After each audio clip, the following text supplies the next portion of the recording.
একদম ছোটবেলা থেকেই শুরু করি। হুম। আমার ছোটবেলা কাটছে একদম মানে বিনা শাসনে আর কি।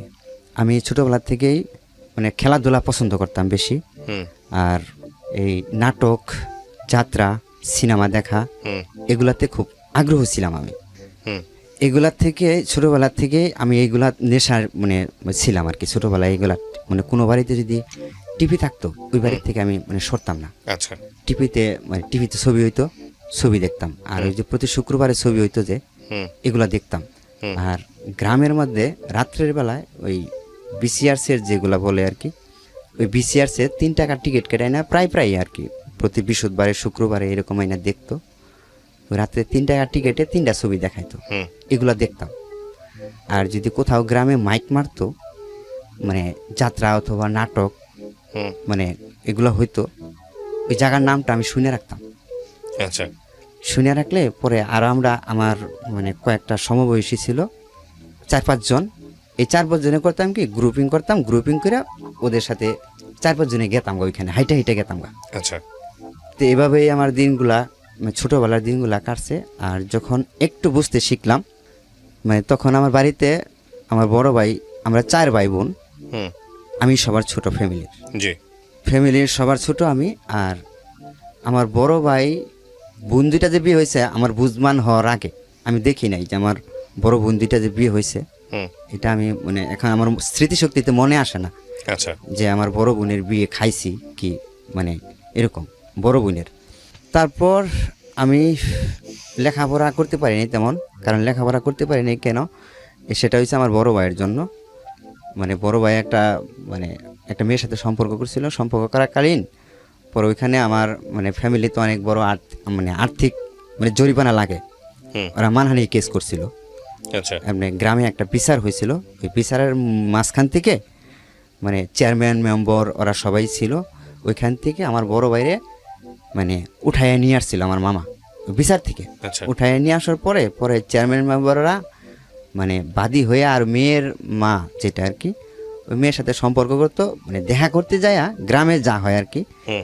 ওই মেয়ের সাথে দেখা করতে যায় সন্ধ্যাবেলা দেখা করতে যায় মানে গ্রামে আর কি মানে গুজব রটাইছে যে মেয়ের সাথে এরকম খারাপ কাজ করছে। হুম। তখন আমি মানে এতটা বুঝি না আর কি, এখন বুঝি যে বড় ভাই কেন দেখা করতে গেছে, কি কারণে গেছে এখন হয়তো বুঝি, তখন তার এত কিছু বুঝি নাই। হুম।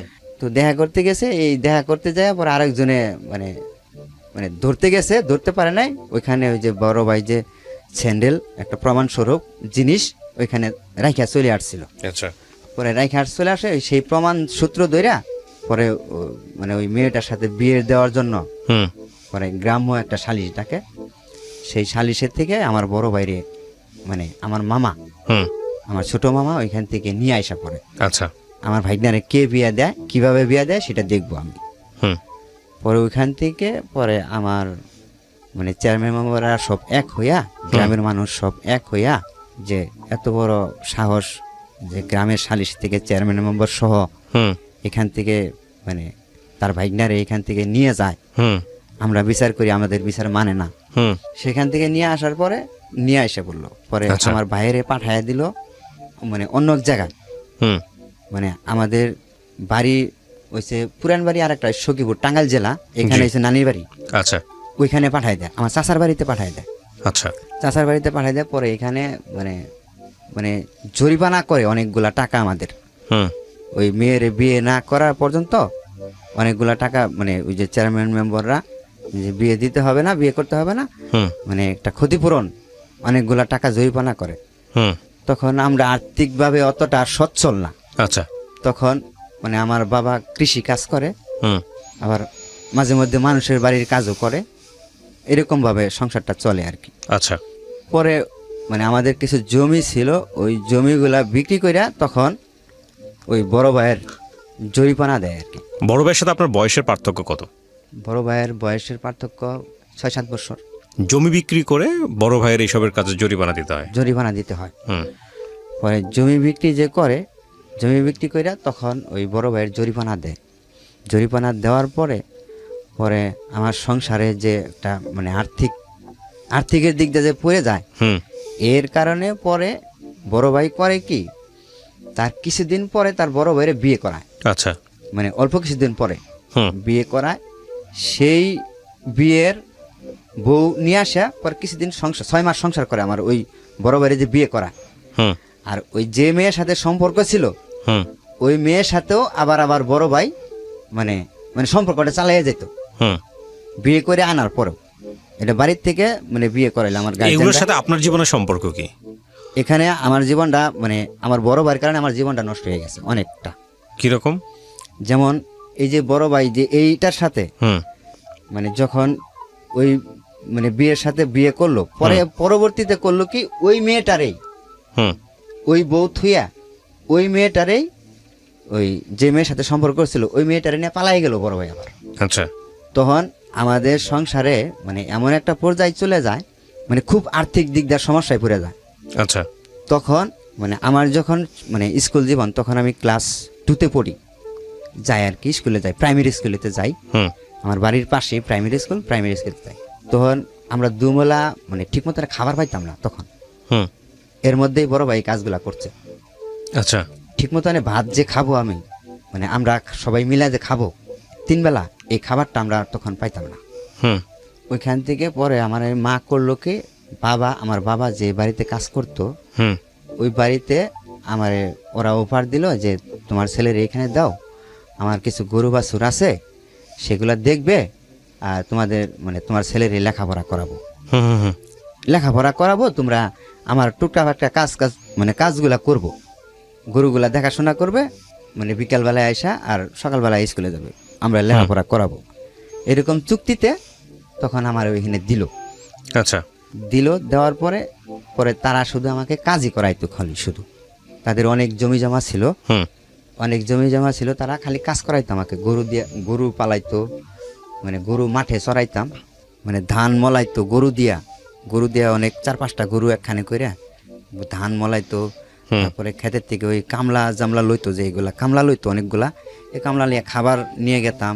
তারপরে তাদের সাথে কাজ করতে হইতো, সব ধরনের কাজই করতে হইতো আমার। পরে ওইখান থেকে মানে পরে আমি ওখান থেকে চলে আসলাম যে মা আমার তো এরকম বাড়িতে বললাম যে আমার তো অনেক কষ্ট, মা ওইখানে খাবার দেয় ঠিক মতনে 3 বেলা আমি খাইতে পারি, কিন্তু আমার ওইখানে দেওয়া সব ধরনের কাজই করায়, ভারী কাজও করায়, সব ধরনের কাজ করায়, আমি কি করব। ওইখান থেকে চলে আসলাম আমি না কইয়া চলে আসলাম। পরে তারা ওইখান থেকে আসলো, আমার ওই যে মহিলার বাড়িতে কাজ করতাম আমি, যে ভাইয়ের বাড়িতে, পরে এই মহিলা আসলো, পুরুষ লোকটা না আসা মহিলা আসতো, আমি কাকি কইয়া ডাকতাম আর কি মহিলাটারে। পরে কাকি আইসা আমাকে অনেক রিকোয়েস্ট করলো যে চল তুই এখন তোকে টাকা দেবো, মাসে কিছু করে টাকা দেবো, তুই এখন চলে আসলি, মানে এভরিথিং ওইখানে যা আছে সব ধরনের কাজই করতাম আমি। ওইখানে হাড়ি পাতা মানে হাড়ি পাতিলগুলো আছে না, সকালবেলা এইগুলা দিয়ে আমার মাজাইতো, মানে সকালবেলা হাড়ি পাতিলগুলো এইগুলো আমাকে মাজাইতো এরা, হাড়ি পাতলও মাজাতো। হ্যাঁ আচ্ছা, okay. সকালবেলা এগুলাও করাইতো আমার, দিয়ে পুকুর পাড়ে ঘাটে নিয়ে দিত, নিয়ে পরে বলতো, আদর করতো, আবার আমাকে আদর করেই বলতো যে আইনাল তুই এগুলা আস্তে আস্তে মাছ হইতো, আমি বাড়িতে অন্য কাজগুলা করতেছি, তুই আস্তে আস্তে মাছ হই।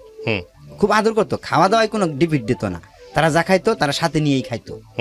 খাওয়ার দিক দিয়া মনে করেন যে আমার পরিপূর্ণ দিয়ে রাখতো, এদিক দিয়ে মানে আমাকে কষ্ট দিত না, কিন্তু সব ধরনের কাজ আমাকে দিয়ে করাইতো, ভারী কাজ, মানে এই কাজগুলো আমাকে দিয়ে করাইতো। পরে ওইখান থেকে আমি 2 বছর নিয়ে 3 বছর করার পরে আমি ওইখান থেকে চলে আসলাম। আচ্ছা। চলে আসার পরে এইখান থেকে এই যে ঢাকায় আসলাম আমি, মানে গার্মেন্টস জগৎটার মধ্যে যে আসলাম আমি, ওইখান থেকে চলে আসা পরে মারে বললাম যে মা আমাকে কিছু টাকা দাও, আমার বাড়ির পাশে একজনে কাজ করে সাভারে, ওর জানতাম খালি সাভার কাজ করে, আমি এইটুকুই জানতাম সাভার, মানে যেই জায়গাটায় থাকতো এই জায়গাটার নাম জানতাম আমি, আচ্ছা, ওর কাছে শুনছিলাম আমি। আচ্ছা।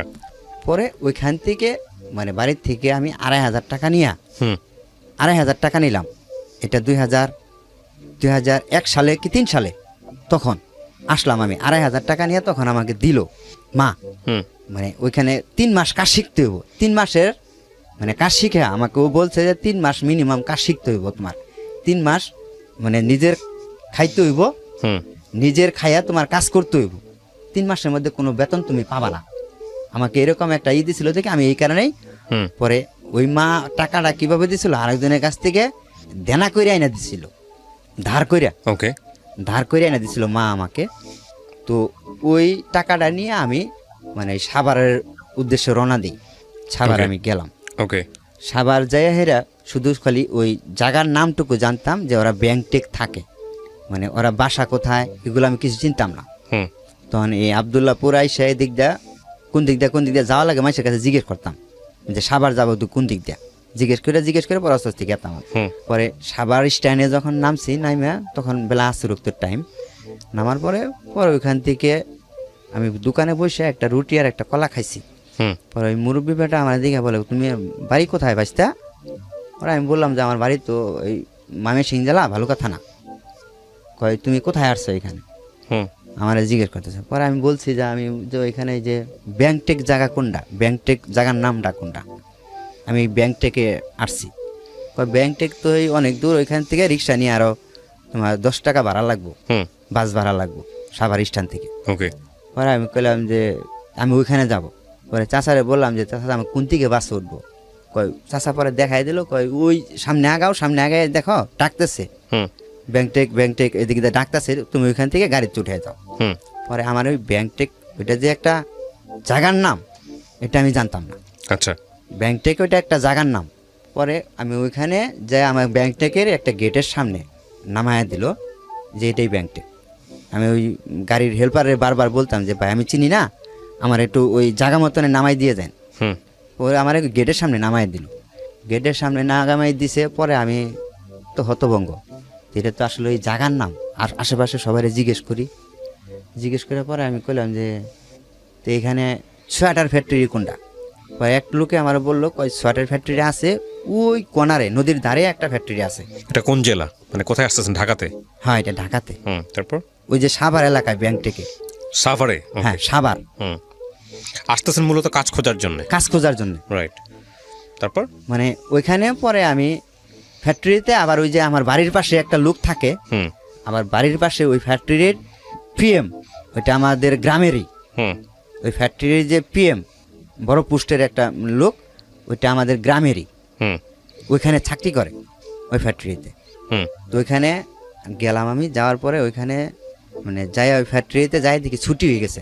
তারপর? পরে ওইখানে ফ্যাক্টরি ছুটি হয়ে গেছে, পরে ফ্যাক্টরিতে পাইলাম না। পরে ওইখানে ঘুরা পরে আমি একটু সামনে আগাইছি, আমি নিয়ত করছি যে রাত হয়ে গেছে অনেক, রাত্রে 10টা বাজে। পরে আমি ভাবছি যে কোথায় থাকবো, ওদের বাসা তো পাইলাম না। ওই ফ্যাক্টরিতে থাকলে হয়তো খবর দিলে মানে নিয়ে আসতো, কালকে সকাল ছাড়া তার হবে না। হুম। আমি নিয়ত করছি যে মসজিদে থাকবো আজকে, হুম। মসজিদে ঘুমাবো। ছোটোবেলার থেকে ওই যে এইগুলা ব্রেন মাথার মধ্যে কাজ করতো কেমনে, হুম। ওই যে ছোটোবেলায় যে আমি ওদিক সদিক ওই যে মানে নাটক সিনেমা মানে দেখতাম, হুম। এগুলা আর কি মানে আমার একটা ব্রেনের মধ্যে কাজ করতো যে আচ্ছা। কোথায় থাকবো। পরে আমি কইলাম যে আমি মসজিদে ঘুমাবো আজকে। ওই মসজিদের পাশে গেছি, পরে আমার বাড়ির পাশে দিয়ে আরেকজন ওই পেঁয়াজি টেয়াজি সিঙ্গারা টিঙ্গারা এগুলো বেচতেছে। পরে ওর বাসায় নিয়ে গেলাম, ওর বাসায় পরে ওর দেখা করলাম সামনে যায়। পরে কই তুই কই থেকে? পরে আমি কইলাম যে আমি তো এরকম বিষয়, আমি তো বিল্লালের বাসায় যাব। কয় বিল্লালের বাসা তো অনেক দূরে, কয় এখন তো আর সম্ভব না, আমি দোকান করতেছি, কয় এখন আমার বাসায় চল, পরে কালকে তোরে দেখা করে দিব, কালকে দেখা করে দিব। পরে ওর বাসায় গিয়ে যাই, এখানে খাওয়া দাওয়া করে থাকলাম। থাকার পরে পরের দিন হুম।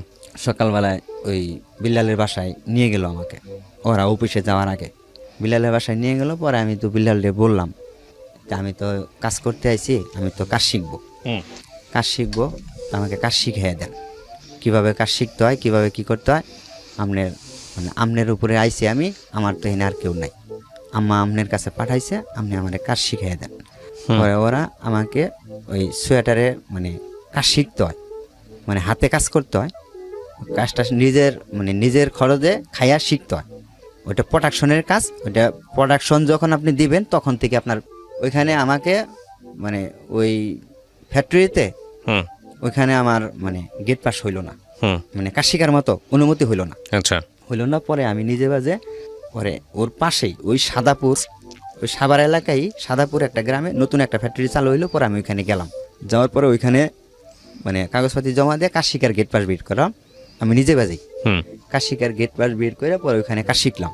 কাজ শিকার পরে ওইখানে আমি প্রথম বেতন পাইলাম 2600 টাকা মনে হয়। হুম। কাজ শিকার পরে 2600 টাকা বেতন পাইলাম। 2600 টাকা বেতন পাইয়া পরে মারে ফোন করলাম। হুম আমি মানে তখন ওই যে হুম 60 টাকা মিনিট লাগে নাকি ফোন করতে, হুম ওই ফোন দিয়া ফোন করলাম বাড়িতে যে মা আমি তো কাজ শিখছি, এটা 2 মাস পরে মনে হয়, আমি তো কাজ শিখছি, কাজ শিখা এত টাকা বেতন পাইছি। হুম পরে ওই যে আমি বাড়ির থেকে যে 2,500 টাকা আনছিলাম, এই দৌড়াদৌড়ি পাইরা মানে তখন ওখান থেকে অনেকগুলো টাকা খরচ হয়ে গেছে আমার। আচ্ছা পরে বাড়িতে মনে হয় আমি কিছু টাকা দিছিলাম, ওইখান থেকে কিছু টাকা দিয়া পরে আমি বাড়িতে পাঠাইছিলাম, ওই বিলালে যে বাড়িতে গেছিল ওর সাথে আমি পাঠাইছিলাম, পরে আমি আর যাই নাই। পরে ওখান থেকে মানে ফ্যাক্টরিটা বন্ধ হয়ে গেল, পরে ওখান থেকে আবার রিটার্ন বাড়িতে আসলাম। হুম রিটার্ন জি। ফ্যাক্টরিটা বন্ধ হওয়ার পরে রিটার্ন বাড়িতে আইসা পরে বাড়ির পাশে একটা ফ্যাক্টরি চালু হয়েছিল ভালুকাতে, আমাদের ভালুকায় একটা ফ্যাক্টরি চালু হয়েছিল, ওইখানে আমি 1 বছর চাকরি করছি। চাকরি করাকালীন ওইখান থেকে পরে ব্যাগে যখন আসলাম গাজীপুরে, হুম গাজীপুর থেকে আমার এই মানে সম্পর্কটা শুরু হইলো আর কি। কিসের সম্পর্ক? ওই বডি ফ্যাশন ফ্যাক্টরিতে যখন চাকরি নিলাম, চাকরি নেওয়ার কিছুদিন পরেই হুম মানে আমি ওই ফ্লোরের মধ্যে একই ফ্লোরে 2টা বাক্স ছিল আর কি, একটা ফ্লোরেই 2টা বাক্স ছিল, জি ওইটা ওই পাশে এক সেকশন, এই পাশে এক সেকশন, আচ্ছা মানে পাশেই বসে মানে ওনারা কাজ করতো, আমি মানে ম্যানুয়ালে মেশিনে হুম। কাজ করতাম, হুম মানে দাঁড়ায় দাঁড়ায় দেখা যাইতো, উনি আমাকে দেখতো, আমি ওনাকে দেখতাম। হুম আমি মাঝে মধ্যে বাহির থেকে যে কেক টেক নিয়ে যে খাইতাম, হুম খাওয়ার পরে উনি জিজ্ঞেস করতো তুমি বাসায় ভাত খাও না?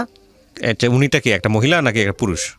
মহিলা মহিলা, আচ্ছা একজন মহিলা আপনাকে জিজ্ঞেস করতো। জিজ্ঞেস করতো। এই মহিলাটাকে আপনি আগে থেকে চিনতেন না? না, আগে থেকে চিনতাম না, আচ্ছা তারপর? আগে থেকে চিনতাম না। পরে আমি ওনারে খালা বিলা ডাকলাম, যে খালা আসলেও আমি তো মেসে খাই, হুম মেসের ওই ডাল ভাতগুলো আমার মানে প্রতিদিনই কন্টিনিউ খাইতে হয়, সকালবেলা হুম ডাল ভাত তো আমি খাইতে পারি না, হুম মানে ডাল আলু ভর্তা এটা প্রতিদিনই আমার ভালো লাগে না, আচ্ছা। খাইতে পারি না। আচ্ছা তা আমি এই কেক টেক আইনা খাই, টিফিন করি 10টার সময়। হুম পরে 1 কথায় 2 কথায় তাদের সাথে মানে ভালো একটা সম্পর্কে গেলাম আর কি, হুম একটু ফ্রি হইলাম।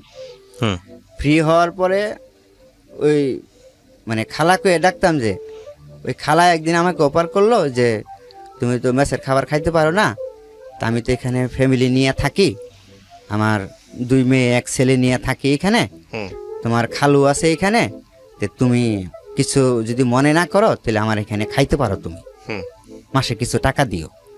ওকে পরে আমি ওইখানে পরে কইলাম যে ঠিক আছে খালাতে, আমার তো আগে ওই মেসের ওইখানে করতে হইব, মেসেরে না করে দিয়া পরে আপনার এখানে বলতে হইব। হুম ওইভাবেই ওই খালার সাথে ওইখানে চুক্তি কইরা ওই খালার ওইখানে খাওয়া শুরু করলাম, মাসে কিছু মানে টাকা দিয়া থাকি আরেক জায়গায়, খাই ওইখানে 3 বেলা ওইখানে এসে খাই। হুম 3 মেয়ে 1 ছেলে নিয়ে থাকে। পরে যে খালার যে মেয়েগুলা 3 মেয়ে যে আমাকে ভাই বিলে ডাকতো আর কি, ওইখানে আমি 3 বেলা যাই টাইম টু টাইম খাইতাম, খালি সকালে মানে অফিসে যাওয়ার আগে 8টার আগে ওইখানে খাইতাম, আর দুপুরে লাঞ্চ টাইমে এসে 1 ঘন্টা লাঞ্চ টাইম ওইখানে খাওয়া দাওয়া করতাম। হুম আর বিকালে 9টা 10টা ছুটি হইতো, 9টার সময় ছুটি হইতো, 10টায় ছুটি হইতো, এই সময় এসে খাওয়া দাওয়া করে আমি আলাদা জায়গায় থাকতাম, ওইখানে যেয়ে থাকতাম, হুম মানে ওইখানে খালি 3 বেলা খাইতাম খালার ওইখানে। আচ্ছা পরে ওইখানে প্রায় 1 বছর খালার ওইখানে খাওয়া দাওয়া করলাম। আর এর মাঝখানে ওই খালার যে 2টা মেয়ে ছিল, ওই বৈশাখ গল্প গুজর করতাম, বৈশাখ ওদের সাথে এইভাবেই সম্পর্কে মানে গল্প করতাম, বৈশা বৈশা গল্প করতাম। পরে টিটকারি ফাজদামি মজা এগুলা করতাম করতাম করার সময় পরে আমাকে ওই মানে কুলসুম যে মেয়েটা, খালার যে কুলসুম মেয়েটা, হুম এই মেয়েটা আমাকে মানে বলল যে ভাই আমাকে কি দিবেন, সামনে তো ঈদ, ঈদের মধ্যে আপনি আমাকে কি দিবেন? পরে আমি কইলাম যে তুমি কি নিবা? কয় আপনি আমার বড় ভাই, তা আপনি আমার কি দিবেন? পরে আমি কইলাম তুমি যা নিয়ে খুশি, ঈদের মধ্যে ঈদের তুমি বড় ভাইয়ের কাছ থেকে ঈদ বোনাস নিবা, ঈদের গিফট নিবা, তুমি যা নিয়ে খুশি। পরে আমি ওই মেয়েটারে নিয়ে, খালার মেয়েরে নিয়ে কোনাবাড়ি মার্কেটে গেলাম। কোনাবাড়ি মার্কেটে যাওয়াকালীন পরে ওনারে একটা শাড়ি কিনে দিলাম, মানে কুলসুমরে হুম একটা শাড়ি কিনে দিলাম, কুলসুমরে শাড়ি কিনে দিলাম। পরে আমাকে প্যান্ট শার্ট কিনে দেওয়ার জন্য মানে খুব রিক করলো যে ভাই আম্মা বলছে আপনার প্যান্ট শার্ট কিনে দেওয়ার জন্য। হুম পরে আমি কইছি না, তুমি ছোটো আমার, তুমি আমারে প্যান্ট শার্ট কিনে দেবা কেন? আমি তোমারে মানে তুমি বাইকে ডাকো আমারে, আমি তোমারে একটা শাড়ি দিছি, ঈদের উপহার দিছি তোমাকে এটা। হুম পরে আমি এখান থেকে ব্যাগে চলে আসলাম ওরে নিয়ে মার্কেট থেকে বাসায় আসলাম। বাসায় আসার পরে ওইখানে আমি খাওয়া দাওয়া করে গল্প করছি রাত্রির 11টা পর্যন্ত। হুম রাত্রে 11টা পর্যন্ত গল্প কইরা পরে তাদের সাথে মানে এমন একটা ক্লোজ হইলো আমার, খুব ক্লোজ হইলো ওই খালার সাথে, খালার মানে সন্তানদের সাথে মানে খুব ক্লোজ হয়ে গেল। ক্লোজ যাওয়ার পরে এই ঈদের মধ্যে যেই ঈদ আসতেছে, ঈদের মধ্যে খালা আমাকে অফার করলো যে এই ঈদের ছুটিতে চলো আমাদের বাড়িতে বেড়াইতে যাই। ছুটি পাইছি 6 দিনের, চলো আমাদের বাড়িতে বেড়াইতে যাই। এর মাঝখানে যে ওই খালার মেয়ের সাথে মানে কোনো যে প্রেমের যে একটা গল্প টল্প এগুলো কখনো আমার সাথে হয় নাই। মানে জাস্ট খালি আন্তরিকতা, যেরকম ভালো মন্দ জিজ্ঞেস করা, মজা টজা করা, এগুলাই করতাম আর কি। এরকম মানে ভাবে আমি ভাই বোন হিসাবেই থাকতাম আর কি। পরে খালা আমাকে অফার করলো যে চলো আমাদের বাড়িতে যাই ঈদের মধ্যে বেড়াইতে। পরে আমি কইলাম যে আমার তো বাবা মা আছে, আমার বাবা মা কি কয় আমি শুনে নই। আবার আমার ছোটোবেলার থেকে একটা অভ্যাস, ওই যে কইলাম যে মানে দেশ ঘোরা, বিভিন্ন জায়গায় যাওয়া, এইগুলো আমার পছন্দ, ভালো লাগতো আর কি। পরে আমি আম্মার কাছে ফোন দিলাম, বললাম যে মা আমি যেখানে খাই, যে খালার বাসায়, এরা তো এদের বাড়িতে যাইতে বলতেছে, আমি যাই। পরে আম্মা আমাকে নিষেধ করলো। আমার মা বললো যে তুই বছরকার দিন ওঠাই যাবি, সবাই বাড়িতে আইতাছে, আবার তুই যাবি আরেক জায়গা, আচ্ছা ওঠাই যাওয়া লাগবে না, তুই আইসা পর, বাড়িতে আইসা পর, ঈদের ছুটি পাবি, তুই বাড়িতে আইসা পর। পরে আমি মারে বুঝাই কইলাম যে মা আমি ওইখানে হয়তো ঈদের দিনটুকু থাইকা ঈদের পরের দিন দরকারে চলে আসবো নি, দুদিন এসে বাড়িতে থাকবো নি। পরে আমি জামালপুর গেলাম, ঈদের ছুটি পাইলাম, যে ঈদের ছুটি পাওয়ার যেদিন পাইলাম, রাত্রে ছুটি পাইলাম সন্ধ্যার দিক দেয়, ওদিন নাইটেই ওদের সাথে মানে আমি মানে জামালপুর গেলাম ওদের সাথে, ওরা সবাই ফ্যামিলির সবাই মিলে একসাথে নাইটের গাড়িতে গেলাম। নাইটের গাড়িতে ওদের সাথে যে গেলাম, পরে আমি ফজরের আজানের সময় ওদের ওইখানে যাই নামছি। ফজরের আজানের সময় নামে পরে ওইখানে ওদের বাড়িতে নিয়ে গেছে আমাকে। পরে বাড়িতে যাওয়ার পরে আমি ওইখানে যাই ঘুমাইছি, ঘুমাইতে করছি 12টা বাজে। 12টা বাজে ঘুমাইতে উঠা গোসল টোসল দিয়ে খাওয়া দাওয়া করছি। খাওয়া দাওয়া করার পরে মানে খাওয়া দাওয়া করার পরে আমি দুপুরে আবার শুয়ে একটু ঘুমাইছিলাম মনে হয়। পরে 4টার সময় আমি উঠে একদম মানে বসে রয়েছি। পরে 4-5টা মহিলা এসে আমাকে মানে উদ্দেশ্য করে বলতেছে যে জামাই কোনটা, জামাই কোনটা, আচ্ছা এটা বলতেছে। তখন আপনি বিয়ে করেন নাই? না, তখন আমি কোনো বিয়ে করি নাই, এদের সাথে কোনো বিয়ের আলোচনা নাই। হঠাৎ করে ওদের বাড়িতে কিন্তু আমি গেছি বেড়াইতে। পরে আমার মনের ভেতরে জানি কেমন একটা লাগলো। পরে আমি ওই মহিলারে আগায় যায় মানে একটু আড়ালে যায়, টাগায় যায় জিজ্ঞেস করছি, বয়স তেমন না আর কি, ভাবিকে ডাক দিছি যে ভাবি একটু শুনবেন, আপনি একটু আগে যে একটা কথা বললেন জামাই কোনটা, জামাই কোনটা, এই কথাটা কেন বললেন? পরে আমারে বলতেছে কয় কে তুমি কুলসুমরে বিয়ে করতে আসো নাই? ওকে, মানে আপনি জানতেন না, আলটিমেটলি ওরা না। বলছে? হ্যাঁ ওরা বলছে। পরে আমি কইলাম যে না আমি তো এই ব্যাপারে তো আসি নাই, আমি তো এখানে আসছি বেড়াইতে, আমি তো কুলসুমরে বিয়ে করতে আসি নাই। পরে কয় না ওর আম্মা ওর বাবা সবাই বলছে যে তুমি বিয়ে করতে আসছো। পরে আমি তো কইলাম না আমি তো বিয়ে করতে আসি না, আমি তো এখানে আসছি বেড়াইতে। আমি ওনারে খালা কইয়া ডাকি, আর ওনার মেয়ের সাথে তো আমার কোনো মানে কোনো রিলেশনও নাই। খালার মেয়ের সাথে তো আমার কোনো রিলেশন নাই, কোনো সম্পর্ক নাই। আমি খালার মেয়েরে কখনো বলিও নাই যে আমি আপনার মেয়েরে বিয়ে করবো, এমন ধরনের কোনো কথাই বলি নাই। তারা আমার ভাই কইয়া ডাকে, আমি তাদেরকে বোন কইয়া ডাকি, ছোটো বোন হিসাবে মানে আমি দেখি তাদেরকে, তো আমি এরকম বলি নাই। আমি ওই খালার সাথে গেলাম, খালারে ডাক দিলাম যে খালা আপনি একটু এদিকে আসেন তো। পরে আমি কইলাম যে আমি বলে আপনার মেয়েরে বিয়ে করতে আসছি খালা, আপনি এই কথাটা মানে ওনাদের কাছে বলছেন। পরে কয় বাবা তোমার সাথে আমার কথা আছে, আমি একটু এদিকে আসো। পরে আমি গেলাম, পরে ওইদিকে আমাকে নিয়ে গেল অন্য সাইটে নিয়ে গেল। সাইটে নিয়ে যাওয়ার পরে আমারে বলতেছে কয় তুমি এখানে একটু দাঁড়াও, পরে আমি মানে তোমার নিরিবিলি জায়গায় নিয়ে বিষয়টা বুঝাইতেছি। পরে আমি তখন আবার মানে এই ঈদের আগদে আমি একটা মোবাইল সেট কিনছি, 1600 মডেলের একটা সেট। সেই মোবাইল ফোনটা আমার কাছ থেকে নিয়ে নিছে। তখন আমার হাতে ফোন, এটা 2007 সালে, তখন আমার হাতে মোবাইল আছে। তখন ওই মোবাইলটা আমার হাত থেকে নিয়ে নিছে। মোবাইলটা নিয়ে ফোন করার কথা বইলা মোবাইলটা নিয়ে নিছে। পরে ওই খালা আমাকে মানে এমন একটা জায়গায় নিল, মানে যেখানে মানে গ্রামে একটা চর জায়গা বলে, আলাদা ফাঁকা জায়গা, সেখানে আমারে নিল। নেওয়ার পরে আমারে বলতেছে কয় বাবা তুমি যদি আমার মেয়ের বিয়ে না করো, কয় তাহলে আমার এলাকায় থাকুন যাব না, আমার এলাকায় মুখ দেখান যাব না। আমি তো ভাবছি যে তুমি মানে কুলসুমের সাথে সম্পর্ক করো, তুমি কুলসুমরে পছন্দ করো, তুমি এই কুলসুমরে বিয়ে করবা। হুম আমি কইলাম আপনার এরকম মনে হইলো কেন? আমি কি আপনার মেয়েরে কোথাও বেড়াইতে নিয়ে গেছি কোনো দিন কইতে পারবেন?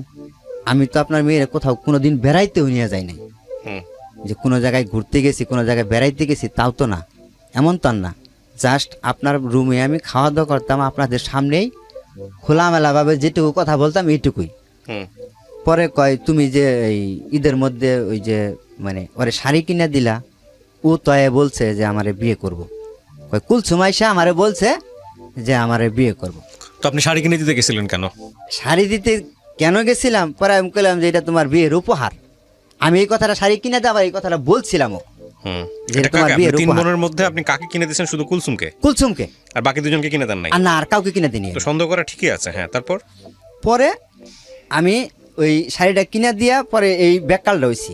ওই শাড়ির সূত্র ধরে এরা আমার ভাবছে যে আমি কুলসুমকে পছন্দ করি, আমি কুলসুমকে বিয়ে করব। এই সূত্র ধরে হেরা এই বাড়িতে আমি যে আর ওই যে আমাকে অফার করছে যে চলো আমাদের বাড়িতে বেড়াইতে যাই। আর এই খালা আমাকে সবসময়ই বলতো কি ওইখানে ভাত খাওয়ার সময় বইয়ে গল্প টল্প করতাম। ওদের গ্রামের একটা ভাষা আছে, গেল্লা কইয়া কয়, মানে ছেলেরে গেল্লা কয়। হুম গেল্লা তোমার আমগো এলাকায় বিয়া করাবো। খালা এই কথাটা আমাকে সবসময়ের জন্যই বলতো। হুম যে ঠিক আছে, গেলা- এবার নিজের মেয়েরই দিয়ে দিছে। হ্যাঁ হ্যাঁ, যে এই কথাটাই সবসময়ের জন্য আমাকে বলতো। হুম পরে ওইখানে ওই খালা করছে কি, পরে ওইখানে যে ওই যে আমার নিয়ে গেল, নিয়ে যাওয়ার পরে এরকম মানে আমাকে এরকম বুঝাইতেছে, বলতেছে যে তুমি যদি বিয়ে না করো তাহলে আমি তো এরকম মনে করছি যে তুমি আমার কুলসুমরে পছন্দ করো, তোমরা দুজনের সম্পর্ক আছে, তোমরা বিয়ে করবা। হুম এখন কি, এরপর আপনি কি করলেন?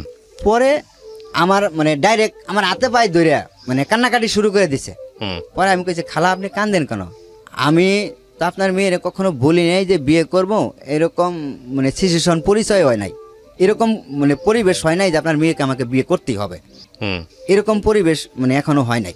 আমার বাড়িতে বাবা আছে, মা আছে, ভাই বোন সবাই আছে। আপনার মেয়ের আমি বিয়ে করে নিয়ে বাড়িতে উঠাইতে পারবো? আর আমার বইয়ের বয়স হয়েছে এখন, আমার বিয়ের বয়স তো এখন হয় নাই, আমার বয়স কেবল 17-18 বছর, আমার বিয়ের বয়স হয় নাই। তো যদি আমার বিয়ে করার ইচ্ছুক থাকে তো আমার গার্জেন আছে, আমি তাদেরকে বলবো, তারা আমার জন্য মেয়ে দেখবে, তারা তাদেরকে মেয়ে দেখে আমি পছন্দ করে বিয়ে করব, এরকম বলছি। পরে ওইখানে রাত্রে 10টা পর্যন্ত এই খালা কান্নাকাটি আমার মানে হাতে পায়ে ধইরা, তুমি যদি আমার মেয়েরে বিয়ে না করাতে আমার মেয়ে বিষ খাওয়াবো, এই দেখাবো এই দেখাবো, মানে কত কিছু দেয়া যে। তখন আমার মাথার মধ্যে উল্টা একটা কাজ করলো কি, আমি এখান থেকে বিয়ে হয়তো আমার দিল, আমি যদি বাড়িতে না নিয়ে যাই, এদের সাথে প্রকাশ না করলাম, আমি এটা আমি মনে মনে মানে একটা বুদ্ধি করলাম যে রাত যত গভীর হইতেছে, এরা যদি আমি মানে মানে আমার মাথায় ভয় ঢুকে গেল কেন, যে আমার মানে এখানে আমি পরিচিত নাই, কেউ নাই পরিচিত, হুম শুধু তাদের বাড়িতে আমি ঢাকার থেকে পরিচয় হিসাবে এখানে আসছি। আমি যদি আমার রাত্রে মারধর করে, এরকম মনের ভিতরে ভয় নিয়ে পরে আমি তাদের কথায় কইলাম যে ঠিক আছে, আপনারা ধরেন বিয়ে দেওয়ার জন্য পাগল হয়ে গেছেন, আপনার মেয়ে যখন বিয়ে দেওয়ার জন্য পাগল হয়ে গেছে, যে আপনার বিয়ে দেন। পরে এই কথা বললে আমাকে বাড়িতে নিয়ে আসলো। বাড়িতে নিয়ে এসে দেখি মানে তারা সব কিছু অ্যারেঞ্জ করে নিছে, বাড়িতে কাজী মানুষজন সব কিছুই। পরে আমি একটা সেন্টু গেঞ্জি গাইদা ভাই ওইখানে বাড়িতে যাইয়া ওই খালার সাথে যাইয়া উঠানের মধ্যে পাটি পুটি বিছাইয়া ওই মেয়েরাও সাজাই সুজাইয়া রাখছে তারা। হুম এই খালা এই ফাঁকে আমাকে নিয়ে যে কথা বলছে রাত্রে 10টা-11টা পর্যন্ত এই চটানের মধ্যে কান্নাকাটি কইরা, এরা এমন দেয় এই মেয়েটা ওই সাজায় রাখছে কুলসুমটাও হুম সাজায় রাখা। পরে আমার রাত্রে 12টার সময় মানে বিয়ের পিড়িতে একটা সেন্টু গেঞ্জি গায়ে দিয়া, মানে নতুন একটা সেন্টু গেঞ্জি গায়ে আর লুঙ্গি পরনে, হুম মানে গরমের দিন তো সেন্টু গেঞ্জি গায়ে ছিল আমার। পরে আমি ওইখানে এসে বসলাম, বসার পরে ওইখানে ওদের একটা স্বাস্থ্য ভাই ছিল, ওই কুলসুমের স্বাস্থ্য ভাই ছিল, সে আমার নাম ধরে বললো জাইনাল তুমি এই পশ্চিম দিকে ঘুরে এইখানে সামনে বসো। হুম তা আমি ওখানে কোনো কথা বলতেছি না, ওরা যা বলতেছে যা করতেছে মানে ওদের কথা মতো চলতেছি। পরে যখন মানে কাজী সাহেব আমাকে জিজ্ঞেস করলো যে তোমার এই ভয়ভীতি দেখায় কি বিয়ে করতেছে, বিয়ে দিতেছে এরা? তখনও কি আপনি স্যান্ডো গেঞ্জি পরা? হ্যাঁ, তখন আমি সেন্টু গেঞ্জি পরা। ওকে। তখন আমার মাথার মধ্যে কাজ করতেছে না যে আমি কি করতেছি, হুম মানে এই মহিলার কান্না কাটিয়ে এই মহিলার মানে এত কিছু করাতে আমার মাথার মধ্যে অতটুকু জ্ঞান আসতেছে না যে আমি কি করব এখন, মানে এইটুকু সেন্স আমার মানে হারাইয়া গেছে। পরে মানে আমার মাথার মধ্যে সেন্সটুকু আসতেছে না, হুম আমি কাজীর মুখের দিকে চাই রয়েছি যে আমি এখানে কি বলবো। মানে আমার ভিতরে একটা ভয় ঢুকে গেছে নিজের থেকেই, হুম যে আমি যদি এখানে আসলেও না করি, এখন তো রাত গভীর, হুম 12টা 1টা বাজে গেছে গা, যদি মার দূর শুরু করে কি বলবো আমি। পরে আমি কাজের বলছি যে না, আমি ইচ্ছা করে বিয়ে করতেছি, হুম এই কথাটা বলছি। পরে কাজী আমার মুখের দিকে চাইছে, পরে আমার ভোটার আইডির ফটোকপি চাইছে। পরে আমি কইছি যে ভোটার আইডি তো আমার নাই। হুম আর ভোটার আইডি আছে, কিন্তু আমি অস্বীকার করছি নাই আমার কাছে, মানে আমি কইছি নাই। হুম পরে ওইখানে তারা মানে কিভাবে কি করে জানি 1 লাখ টাকা, মানে 1 লাখ টাকা কি জানি করলো, তখন মানে কাবিন করলো 1 লাখ টাকা, হুম কত টাকা জানি ওয়াসিল দিল। পরে এগুলা দিয়ে হাইরা পরে আমার মানে টিপ নিল, সিগনেচার নিল, নিয়ে হাইরা ওই কালেমা পড়াইলো, কালেমা টালেমা পড়াইয়া পরে তাদের যে মেয়ে মানে একটা ঘরের ভিতরে 2টা চৌকি, মানে 2 চৌকির মধ্যে 1 চৌকির মধ্যে বাসর ঘর সাজাইছে তারাই, হুম মানে কোনো রকম একটু ইটি দিয়া তারাই মানে সাজাইছে 1 চৌকির মধ্যে। হুম পরে ওইখানে নিয়ে দিল, মেয়ে ছেলে একসাথে বিয়ে পড়ায়া তারা ওই একটা ঘরের ভিতরে আমাকে ওই যে চৌকি, এক ঘরে 2 চৌকি যে হুম আলাদা পশ্চিম সাইডের চৌকিটার মধ্যে আমারে আরো মেয়েরে দিল। তা আসলেও ভাই তখন আমার মনে হইতেছে যে আমি কি হইলো, মানে তখন মার কথা মনে করি আমার শাড়ি মাঝে- কিনে দেওয়ার স্বাদ মিটে গেছে আর কি। হ্যাঁ, তারপর? পরে মার কথা মনে করে মা যে আমাকে বারবার নিষেধ করলো যে তুই বাবা ওইখানে যাইস না, বছরকার দিন এখানে চইলা আয়, বাড়িতে চইলা আয়, তুই এখানে যাইস না। মার কথা মনে করে আমার অজরে কান্না আসতেছে, মানে আমি খুব কানলাম ওইখানে, হুম মানে কানলাম। পরে ওই বাড়ির মানুষজন সবাই আসলো, কুলসুমের চাষিরা আসলো, কুলসুমের ওইখানে পুরুষ লোক নাই, সব মহিলারাই, মানে ওই বাড়িতে কোনো পুরুষ লোক বলতে খালি ওই যে ওর চাস্তো ভাই যেটা এটা ছিল, আর কোনো মানে ওর চাচারা এরা কেউ মানে আসতেছে না। হুম এই মহিলারা এসে আমাকে মানে সান্ত্বনা মান্তনা যেটুকু দেওয়ার দিচ্ছে আর কি, যে আসলে তুমি তো এখন বিয়ে করে ফেলাইছ, এখন কান্নাকাটি করে কি করবা। আমি ওইখানে পরের দিন মানে ওইভাবেই ঘুমাইলাম, ওইখানে কান্নাকাটি করে আমি ঘুমাই গেলাম। পরের দিন সকালবেলায় আমি উঠলাম ঘুমের থেকে, উইটা পরে আমি একটা কথা চিন্তা করলাম যে আমি যে বিয়ে আমাকে দিছে, যে আমি কথা যদি বাড়িতে জানাই তো আমার বাড়িতে মা খুব খারাপ অবস্থা হবো। পরে আমার বিয়ের বিষয়টা আমি বাড়িতে গোপন রাখলাম, আমার বিয়ের বিষয়টা, হুম যে আমি এরা যে আমাকে জোর করে বিয়ে দিছে এরকম করে, এই বিষয়টা আমি বাড়িতে গোপন রাখলাম। গোপন রাখাকালীন পরে আমারে মানে কুলসুমরে যে বিয়ে করলাম, বিয়ে দিল, এই বিয়ে বউ লইয়া আমি ওইখানে, আমি যে জায়গায় চাকরি করতাম আগে গাজীপুরে যে চাকরি করতাম ওইখানে আর ওরে নিয়ে আমি ওই বললাম যে আমি ওইখানে আর যাব না, আমি অন্য জায়গায় যাবো, ওরে নিয়ে আমি ওইখানে যাব না। ওইখানে গেলে আমার এলাকার লোকজন থাকে, ওইখানে জানাজানি হইব জাইনাল বিয়ে করে লইছে। হুম পরে আমি ওইখানে মানে আমার শাশুড়িরে বললাম, তখন তো আমার শাশুড়ি, তখন আমার শাশুড়িরে বললাম মানে আমি ওইখানে যাব না, আমার অন্য জায়গায় মানে যাওয়ার ব্যবস্থা করেন।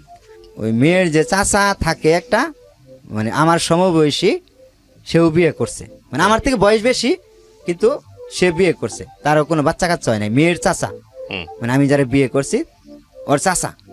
পরে ওরা থাকে এই যে বাস্তহারা, পরে ওদের সাথে আমাকে বাস্তহারা পাঠাইলো। আর পরের দিন আমাকে একটা আংটি দিল, মানে ছোট একটা আংটি, কয় হাজার টাকা দিয়ে যেন আইনা আমাকে দিল, এই তুরি আমাকে মানে দিল ওইখানে। আর যেদিন আমরা আসলাম আবার বাস্তহারা, সেদিন আমাকে একটা তুষক আর একটা মানে কম্বল সাথে করে দিয়ে দিল। হুম দেওয়াকালীন পরে এখানে আইসা পরে রইলাম, একটা রুম নিয়ে দিল আমাদেরকে ওই মেয়ের চাচা, ওই রুমের মধ্যে মানে ওরে নিয়ে থাকলাম।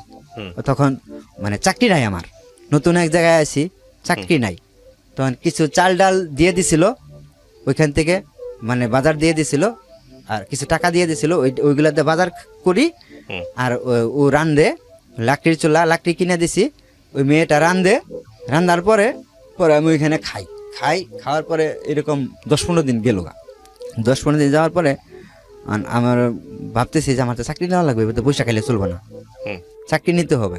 পরে আমি চাকরি নেওয়ার জন্য গেলাম, আরেকটা অফিসে চাকরি নেওয়ার জন্য গেলাম ওইখানে, সেখানে চাকরি হইলো না, সেখানেও চাকরি হইলো না। বাসায় গেলাম, বাসায় যাইয়া পরে কইলাম চাকরি তো হইলো না, কি করা? হুম কইতে আরেকখানে দেখো। পরে আমি ওইখানে আরেকটা ফ্যাক্টরিতে চাকরি হইলো, আমার আরেকটা ফ্যাক্টরিতে চাকরি হইলো, ইন্টারভিউ দিয়ে চাকরি হইলো।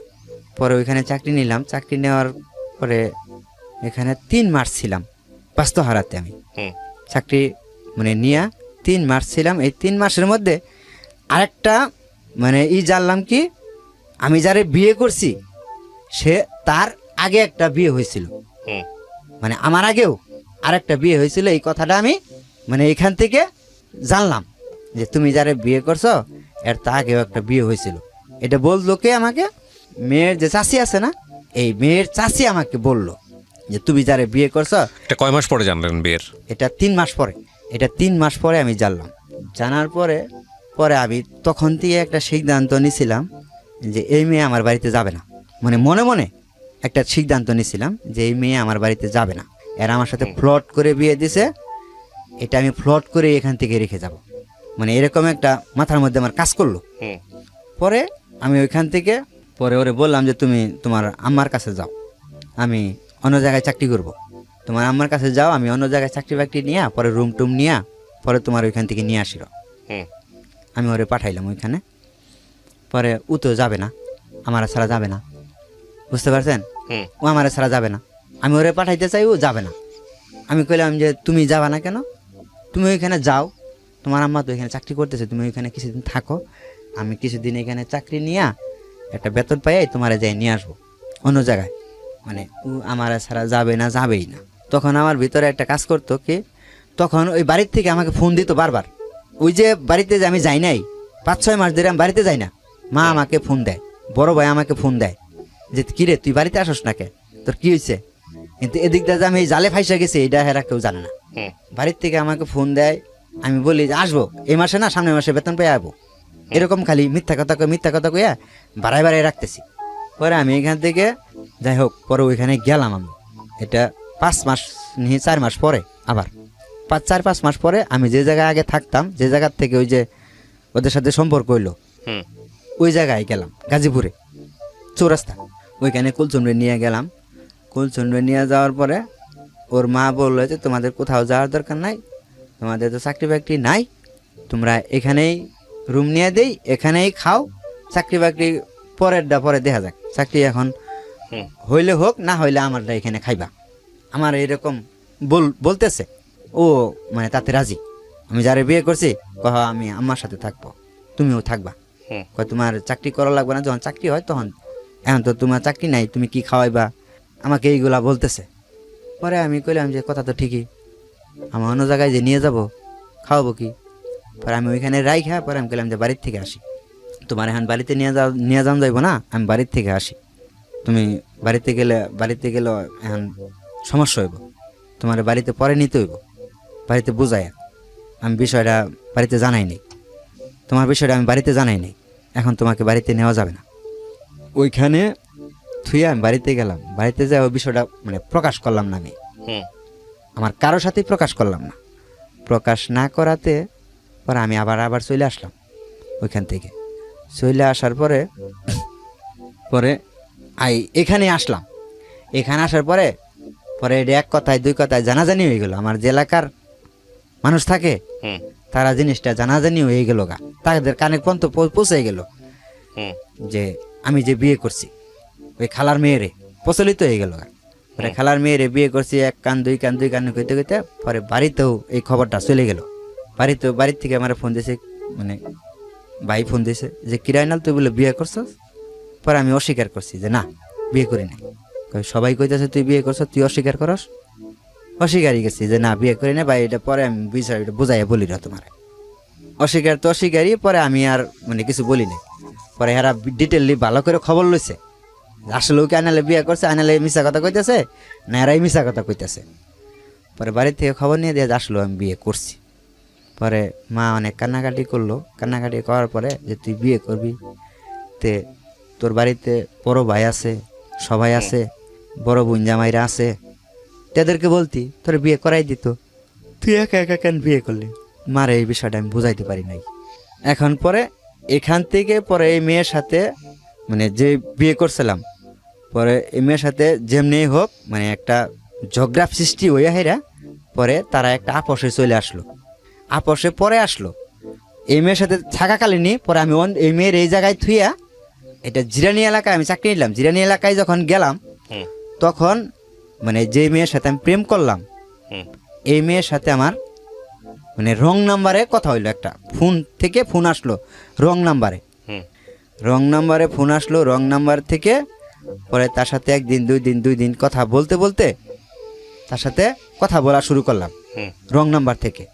যখন আমি এই মেয়েটারে ছাইরা অন্য জায়গায় গেলাম ওই জিরানিতে চাকরি নিলাম, হুম তখন ওইখানে যাওয়ার কিছুদিন পরেই এই মেয়ের সাথে রং নাম্বার থেকে একটা ফোন আসে আমার। ফোন আসার পরে এই মেয়েটার সাথে আমার হুম পরে এই মেয়েটার সাথে পরে কথা বলতে বলতে বলতে বলতে পরে এই মেয়ের সাথে আমি সম্পর্কে মানে মোটামুটি আগাইলাম। হুম তখন এর সাথে কিন্তু সারাসারি হয় নাই, হুম মানে প্রথম বউয়ের সাথে ছাড়াছাড়ি হয় না। সারাসারি হয় নাই, সারাসারি হয় নাই। পরে এর সাথে কথা বলতে বলতে মানে এর সাথে মানে অনেক গভীরে চলে গেলাম। হুম মানে এও আমার সাথে দেখা করলো, আমিও তার সাথে দেখা করলাম। হুম আমি কয়েকটা প্রশ্ন করতে চাই আপনাকে, প্রশ্নের উত্তর দিলেই হবে। আপনি এই মেয়েটাকে কি পরবর্তীতে বিয়ে করেছেন, যে মেয়েটার সঙ্গে আপনার পরিচয় হলো? হ্যাঁ মেয়েটাকে জানাইছিলেন, দ্বিতীয় স্ত্রীকে জানাইছিলেন যে আমার একটা প্রথম স্ত্রী আছে? হ্যাঁ জানাইছিলেন? হ্যাঁ। আপনি বিবাহিত এটা জানিয়েছিলেন? হ্যাঁ। জানার পরেও আপনি তাকে বিয়ে করেছেন হ্যাঁ এবং সে বিয়ে করছে আপনাকে? হ্যাঁ সে কি ম্যারিড ছিল? তারও কি বিয়ে ছিল? হ্যাঁ। ও ওকে। আপনার প্রথম স্ত্রী জানতো যে আপনি এরকম একটা কাজ করছেন? তাকে জানাইছিলেন? না সেটা পরে না জানান নাই? জানাইনি। আচ্ছা, আপনার প্রথম স্ত্রী জানলো কিভাবে?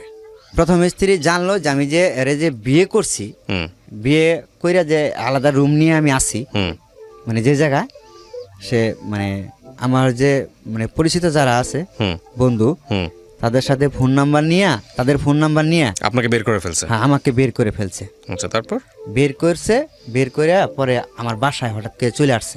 হুম তারে বিয়ে করছি, হুম দুজনেই চাকরি করি এক অফিসে। হুম আমরা দুজনে মানে লাঞ্চে যে খাবার বসছি হুম দুজনে একসাথে। হুম আমার প্রথম স্ত্রী যে হুম উনি আচমকা চলে আসছে রুমে, হুম রুমটা পর্যন্ত চিনা ফেলাইছে। হুম আসছে, আসার পরে পরে আমি কিছু বলি নাই, ও কিছু বলে নাই হুম যে তুমি এগুলা করতেছ এগুলা করছো হুম তা আমার জানাইলা না। পরে আমি কই বলার মতো সুযোগ পাই নাই, বলবো কখন। হুম তখন কি বাচ্চা কাচ্চা ছিল আপনার প্রথম স্ত্রীর? হ্যাঁ একটা মেয়ে আছে। তখন আপনার মেয়ে ছিল একটা? হ্যাঁ। ঠিক আছে, তারপর? প্রথম স্ত্রী যেটা হুম এটা সারাসারি হওয়ার পরেও পরে আর একটা আনুষ্ঠানিকভাবে একটা বিয়ে করছিলাম আমি, আচ্ছা, এই হ্যাঁ। মাঝখানে ওইটা রয়ে গেল। আপনি যেটা বলতে চাচ্ছেন যে আপনার প্রথম স্ত্রী থাকা অবস্থায় এক মেয়ের সঙ্গে সম্পর্ক হয়, সম্পর্ক হয় কিন্তু বিয়ে হয় নাই তার? বিয়ে হয় না। তার আগে আপনি আরেকটা বিয়ে করছেন? মানে যে মেয়েটার সাথে আমি বিয়ে মানে সম্পর্কে জড়াই হুম এই মেয়েটা মানে রং নাম্বার থেকে আমার পরিচয় হয়। হুম রং নাম্বার থেকে পরিচয় হওয়ার পরে পরে মেয়েটা যখন সামনাসামনি হই আমি হুম তখন মেয়েটারে দেখি মেয়েটা মেরি হুম মানে তারও একটা বাচ্চা আছে, হুম তার স্বামী আছে। হুম মানে যখন আমি সম্পর্কে জড়াই হুম প্রথম স্ত্রীকে আপনি ডিভোর্স দিয়ে দিয়েছেন, দেওয়ার পরে আপনি আরেকটা মেয়েকে বিয়ে করেছেন, কিন্তু সেই মেয়েটাকে বিয়ে করেন নাই যে মেয়েটার সাথে আপনার প্রথম স্ত্রী থাকা অবস্থায় সম্পর্ক ছিল। কথা ক্লিয়ার? ছিল। হ্যাঁ কথা ক্লিয়ার হয়েছে? কিন্তু- কিন্তু আবার কি? আমি বিয়ে করতে চাইছিলাম হ্যাঁ। যখন এটা সারাসারি করলাম হুম মানে এই বউটা যখন আমি কাকে সারাসারি বিয়ে করতে করলাম, চাইছিলেন? যে প্রেমিকা তাকে বিয়ে যে করতে প্রেমিকা? হ্যাঁ, তাকে বিয়ে করতে চাইছিলেন, তাকে বিয়ে করতে চাইছি। কিন্তু আপনি বিয়ে করেন নাই না সে বিয়ে করে নাই? না সে বিয়ে করে নাই। কেন সে- করে নাই? সে মানে আমার সাথে সম্পর্ক করাকালীন আর এই মেয়েটার আমি যে অফিসে চাকরি করি এর চাকরি নিয়ে দিছি মানে দেখভাল যত ভরণ পোষণ সব কিছু আমি করছি। আমি যেই ফ্লোর থেকে মানে চাকরি নিয়ে দিছি এই ফ্লোর থেকে আরেকটা ছেলের সাথে মানে তখন ও জানে যে ওরও জানি আমি জানি যে ওরও একটা মানে সন্তান আছে, স্বামী আছে, আর ও জানে যে আমার মানে বউ বাচ্চা আছে। হুম তখন দুজনের মধ্যে একটু মানে আপনি একটু প্রথম দূরত্ব- স্ত্রীকে ছাড়ছিলেন কি এই মেয়েটার কারণেই? হ্যাঁ কথা আমি বুঝে গেছি, আপনার গল্পটা কি এই আমি মেয়েটার কারণে ছাড়ছি, কিন্তু এই মেয়েটা পরে করছে কি আপনাকে ছেড়ে দিছে। মানে আমাকে ছেড়ে দিছে। আপনি তাহলে যে বললেন একটু আগে যে সে যে আসছে আইসা বলছে এগুলা করতেছো কেন, এই যে দোকানে না কোথায় জানি বসে থেকে আপনার বন্ধুদের কাছ থেকে নাম্বার নিয়ে যে আসছে, এই কথা আপনি কিভাবে বললেন? এটা কে আসছে? এটা আসছে যে এখন যে আমার স্ত্রী আছে এটা আসছে আপনার সাবেক- দ্বিতীয় স্ত্রী? হ্যাঁ দ্বিতীয় স্ত্রী। এটা আসছে আপনার দ্বিতীয় স্ত্রী? স্ত্রী, হ্যাঁ। তাইলে এটা বলেন। হ্যাঁ, হ্যাঁ।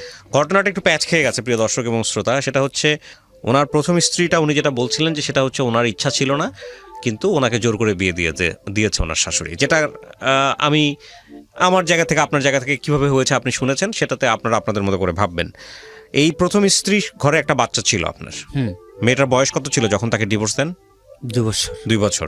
এই 2 বছরের মেয়েটা কার কাছে? ওর কাছে ছিল না আপনার কাছে ছিল? না, আমার কাছে রাখতে চাইছিলেন কিন্তু আমার কাছে রাখে নাই, তারা নিয়ে চলে গেছে ডিভোর্স। গেছে। ডিভোর্সটা আপনি দিয়েছিলেন না সে দিয়েছিল?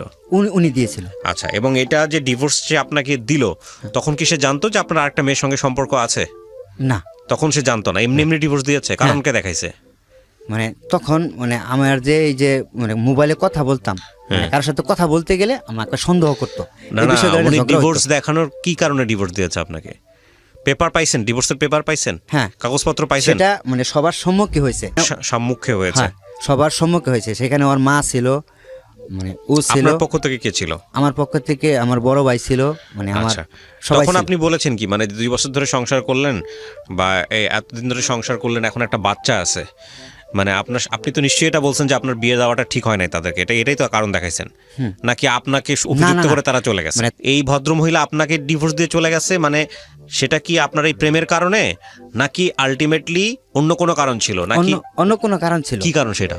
সেই কারণটা মানে আমার যেটার ছিল, হ্যাঁ, সেই যেটাটা বিয়ে হয়, হ্যাঁ, বিয়ে হওয়ার পরে সেই যেটাটা মানে বিয়ে হওয়ার পরে কিছুদিন পরে প্রেগনেন্ট হওয়ার পরে হ্যাঁ, বাচ্চা হওয়াকালীন মানে আমার যেটাটা মারা যায়। হ্যাঁ, মারা যাওয়ার কালীন পরে ওই যেটাসের যে মানে স্বামী ছিল, হ্যাঁ, সে মানে অনেক টাকা পয়সা মালিক ছিল। হ্যাঁ, আমার যে বউ ছিল সেটা মানে দেখতে একটু ভালো ছিল, সুন্দর সুন্দর ছিল। মানে প্রথম স্ত্রীর সঙ্গে সে সম্পর্কে জড়ায় পড়ে? মানে সম্পর্কে জড়ায় না, তাহলে অন্য একজনকে বিয়ে করছে? হ্যাঁ, বিয়ে করে নাই, বিয়ে করে না, তার সাথে ভাইগে গেছে। ভেগে গেছে। আচ্ছা, ইন দ্য মিন টাইম আপনি আনুষ্ঠানিকভাবে একটা মেয়েকে বিয়ে করছেন? হ্যাঁ, তার এটা 2 বছর পর। তার 2 বছর পর। আচ্ছা, যে মেয়েটাকে আপনি বিয়ে করছেন, এই মেয়েটা কি পারিবারিকভাবে বিয়ে হয়েছে, নাকি আপনি সেখানেও প্রেম করে বিয়ে করছেন? আমার দিক থেকেই বিয়ের আলোচনাটা হয়েছে আর কি। দ্বিতীয় স্ত্রীও আপনাকে পছন্দ করতো আগে থেকে? পছন্দ করতো। সেটা কতদিনের পছন্দ? সেটা কয়দিনের মধ্যে বিয়ে করছেন? পরিচয়ের কয়দিনের 3 মধ্যে? মাস। 3 মাস। আচ্ছা, এবার আসেন একটু, এই মেয়েটাকে আপনার জীবন সম্পর্কে জানতো কত, যে একটা বউ ছিল, একটা বাচ্চা ছিল, এবং এই যে একটা সম্পর্কে জড়াইছেন, এটা কি জানতো না? হ্যাঁ, জানতো। যাকে বিয়ে করার কথা ছিল সে তার সম্পর্কে জানতো? মানে যে দ্বিতীয় স্ত্রী হওয়ার কথা ছিল তার সম্পর্কে জানতো? না না না, সেটা জানতো না। এখন যার সাথে প্রেম করি মানে তার সাথে জানতো না। এবার আমাকে আপনি বলেন, এই সংসারটা চলাকালীন সময়, মানে দ্বিতীয় স্ত্রীকে বিয়ে করার সংসারটা চলাকালীন সময় কখন আপনার ওই যে প্রেমিকা, যাকে আপনি পছন্দ করতেন, সে আবার কখন ব্যাক করলো? কত বছর পরে? দ্বিতীয় সংসারটা শুরু হওয়ার কতদিন পরে? মানে আমি মেয়েটারে যখন বিয়ে করছি তার 1 সপ্তাহ পরেই আমাকে ফোন দিছে। ফোন দিয়ে কি বলে?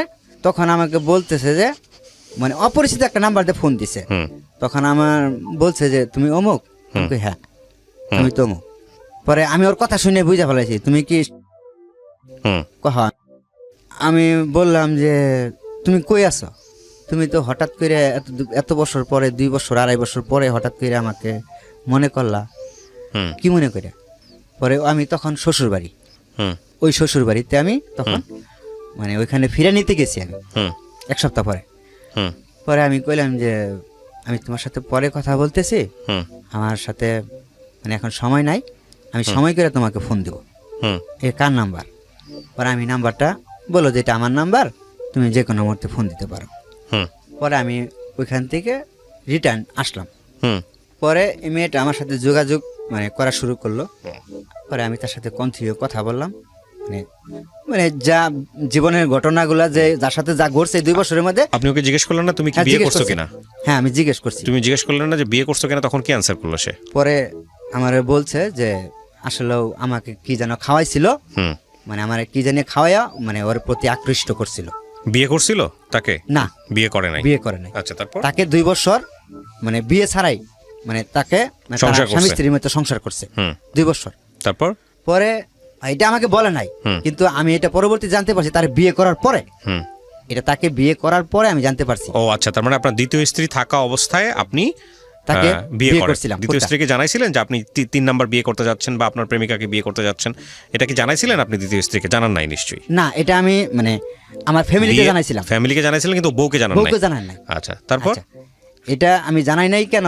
এবং এটা কি আপনার মানে তৃতীয় স্ত্রী যিনি হলো, মানে আপনার যিনি প্রেমিকা, তিনি কি জানতো যে আপনার ঘরে দ্বিতীয় একটা স্ত্রী হ্যাঁ, আছে? আছে। সে জেনে শুনেই বিয়ে করছে জেনে শুনেই বিয়ে করছে, এবং সে এবং তারে আমি সবকিছু বুঝাইও বলছি আচ্ছা যে আমি যাকে বিয়ে করছি, হুম মানে তুমি আরেক সপ্তাহ আগে আমাকে ফোন দিলে না কেন? হুম মানে আমি এভাবে সবকিছু বিস্তারিত তার কাছে, মানে তার সাথে যে বিয়ে কইরা মানে এই সম্পর্কে জড়াইছি যে হুম। তার সাথে আমি, মানে সে চলে আসার পরেও, ওইখান থেকে চলে আসার পরেও তার সাথে আমি 5 বছর কন্টিনিউ কথা বলছি হুম তার সাথে। হুম 5 বছর, হুম 5-6 বছর কথা বলতেই আছি, মানে বন্ধুত্ব হিসাবে তখন কথা বলি। তখন দুই বউ যখন বিয়ে করছি, বিয়ে করার পরে আমি মানে বাসা নিছি আলাদা করে, হুম জিনিসপাতি নিয়ে বাসা নিছি। বাসা নেওয়ার পরে আমি তো বাড়িতে যাই না, তখন হুম বাড়িতে যাই না। তখন সে সন্দেহ করছে যে আমি বিয়ে করছি। হুম এই মেয়েটার সাথে আগেও কথাবার্তা বলতো, হুম আমার ও যে ওয়াইফ, মেজো বউটা, হুম এটা জানতো যে মানে আমি এই মেয়েটারে বিয়ে করব, এরকম মানে হুম মানে সম্পর্ক যে তার সাথে, এটা সে বুঝা ফেলাইতো, হুম বুঝতো। হুম কিন্তু তারা যে বিয়ে করবো এই জিনিসটা বুঝতো না সে কখনো। তার সাথে আমি কথা বলি এই জিনিসটা জানতো। হুম পরে মানে মনে মনে টার্গেট করছে যে আরে সে বিয়ে করছে, হুম এরকম টার্গেট করে পরে আমারে মানে খোঁজ নিছে। হুম আমি তো বাড়ির থেকে আগে ডিউটি করতাম ওইখানে। হুম খোঁজ নিয়ে দেখলো যে আপনাদের বন্ধুদের মাধ্যমে সে জানলো আপনার হ্যাঁ, সম্পর্কে। আমার তারপর? সাথে জানলো। হুম।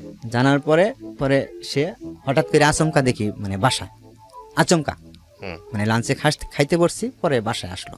হুম। বাসায় আসার পরে পরে আমি ঠান্ডা মাথায় বুঝাইলাম। হুম পরে আমি কইলাম দেখো এখানে ভাড়াটিয়ার সবাই, আমি যেটা করছি সেটা তোমাকে ঠান্ডা মাথায় বুঝাইয়া বলতেছি। আর আমি কেন বিয়ে করছি সেটা তুমি জানো, সেটা তোমার ব্যর্থতার কারণে আমি বিয়ে করছি।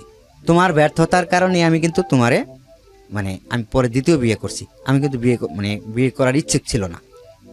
বললো যে তুমি বিয়ে করলাতে আমার জানালে না কেন, লুকোচুরি কেন, হুম তুমি পলায় আছো কেন, তুমি বিয়ে করে সুন্দর বাপের বাটার মতো বাড়িতে নিয়ে যাবা, তুমি এখানে কেন, আমার এই ধরনের কথা বলতেছে। পরে আমি বললাম যে ঠিক আছে, তুমি ঠান্ডা মাথায় এখানে বসো।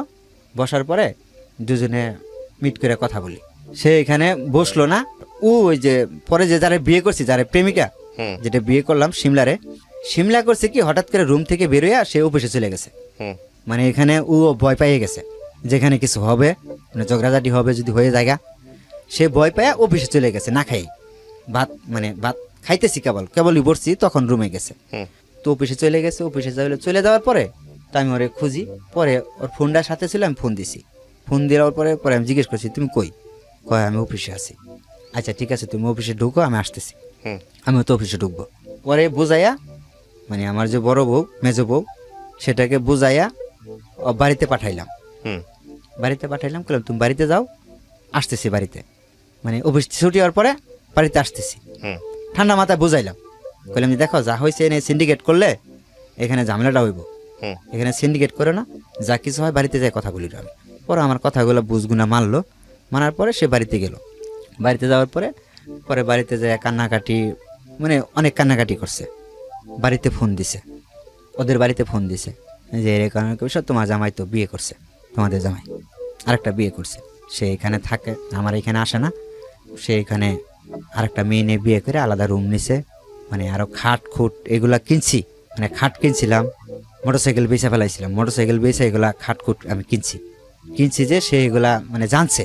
আমি আবার সেগুলো মিথ্যা কথা বলছিলাম যে খাট আমার বন্ধু নিছে, মানে খাট আমার বন্ধুরে কিনে দিছি আমি, মানে তার টাকা দিয়ে আমি কিনে দিছি। কিন্তু আমি যে মোটরসাইকেল বেচে খাট কিনছি আমার জন্য, সেটা কেমনে জানি শুনছিল, পরে আমি সেটা অস্বীকার করছি। তো এইগুলো অনেক কিছু বলছে যে তারা সেখানে আলাদা সংসার সাজাইয়া নিছে, সব কিছু বলছে। বলার পরে সেখান থেকে আমার শ্বশুরবাড়ির থেকে আমার শ্বশুর, আমার এক ভাইরা আর সম্বন্ধী এরা আসলো। আসার পরে এখান থেকে পরে বাসায় আসলো পরের দিন, সেটা হুম সেদিন তো না, পরের দিন বাসায় আসলো। সেদিন আমি বাড়িতে যে না যাইয়া পরে ওরে বললাম যে তুমি একটু সরে থাকো, হয়তো জিনিসটা প্রকাশ হয়েছে, তোমার এই বাসায় রাখা যাবে না, বাসায় রাখলে তোমার এসে যদি নিয়ে যায়, তোমার উপরে টর্চারিং যদি করে, তো তুমি বিনা দোষে টর্চারিং হবা কেন? বরঞ্চ আমি এদের সাথে মোকাবেলা করি, যাই কিছু করি, এটা আমি বোঝাবো, বাড়ির জামালাটা আমি মিটাবো, তুমি একটু সরে থাকো। পরে ওরে আমি মানে আমার ওরও একটা বান্ধবী থাকে নরসিংপুরে, ওই নরসিংপুরে পাঠাইয়া দিছি। ওরে নরসিংপুরে পাঠাই দিই ওর বান্ধবীর কাছে। আমি বললাম তোমার বান্ধবীর বাসায় যাও তুমি, আমি এদিক দিয়ে ট্যাকেল দিতেছি। এই নরসিংপুরে মানে থুয়ে আসতে গেলাম আমি সাথে সহ, কয় আমার মানে তুমি সাথে নিয়ে থুয়ে আসো। পরে আমি ওইখানে গেলাম, যাওয়ার পরে এখান থেকে আমার শ্বশুর, আমার মানে ভাইরা এরা সবাই বাসায় এসে মানে খুঁজতেছে, বাসায় তালা মারা। পরে আশেপাশের রুমার যারা আছে তাদের কাছে জিজ্ঞেস করছে, কয় তারা তো সকালেই চলে গেছে এখান থেকে, অফিসে যায় নাই, তারা জানি কোন জায়গায় চলে গেছে। পরে এখান থেকে আমার শ্বশুর মানে সবাই ওরা বাড়িতে গেছে, বাড়িতে গেছে।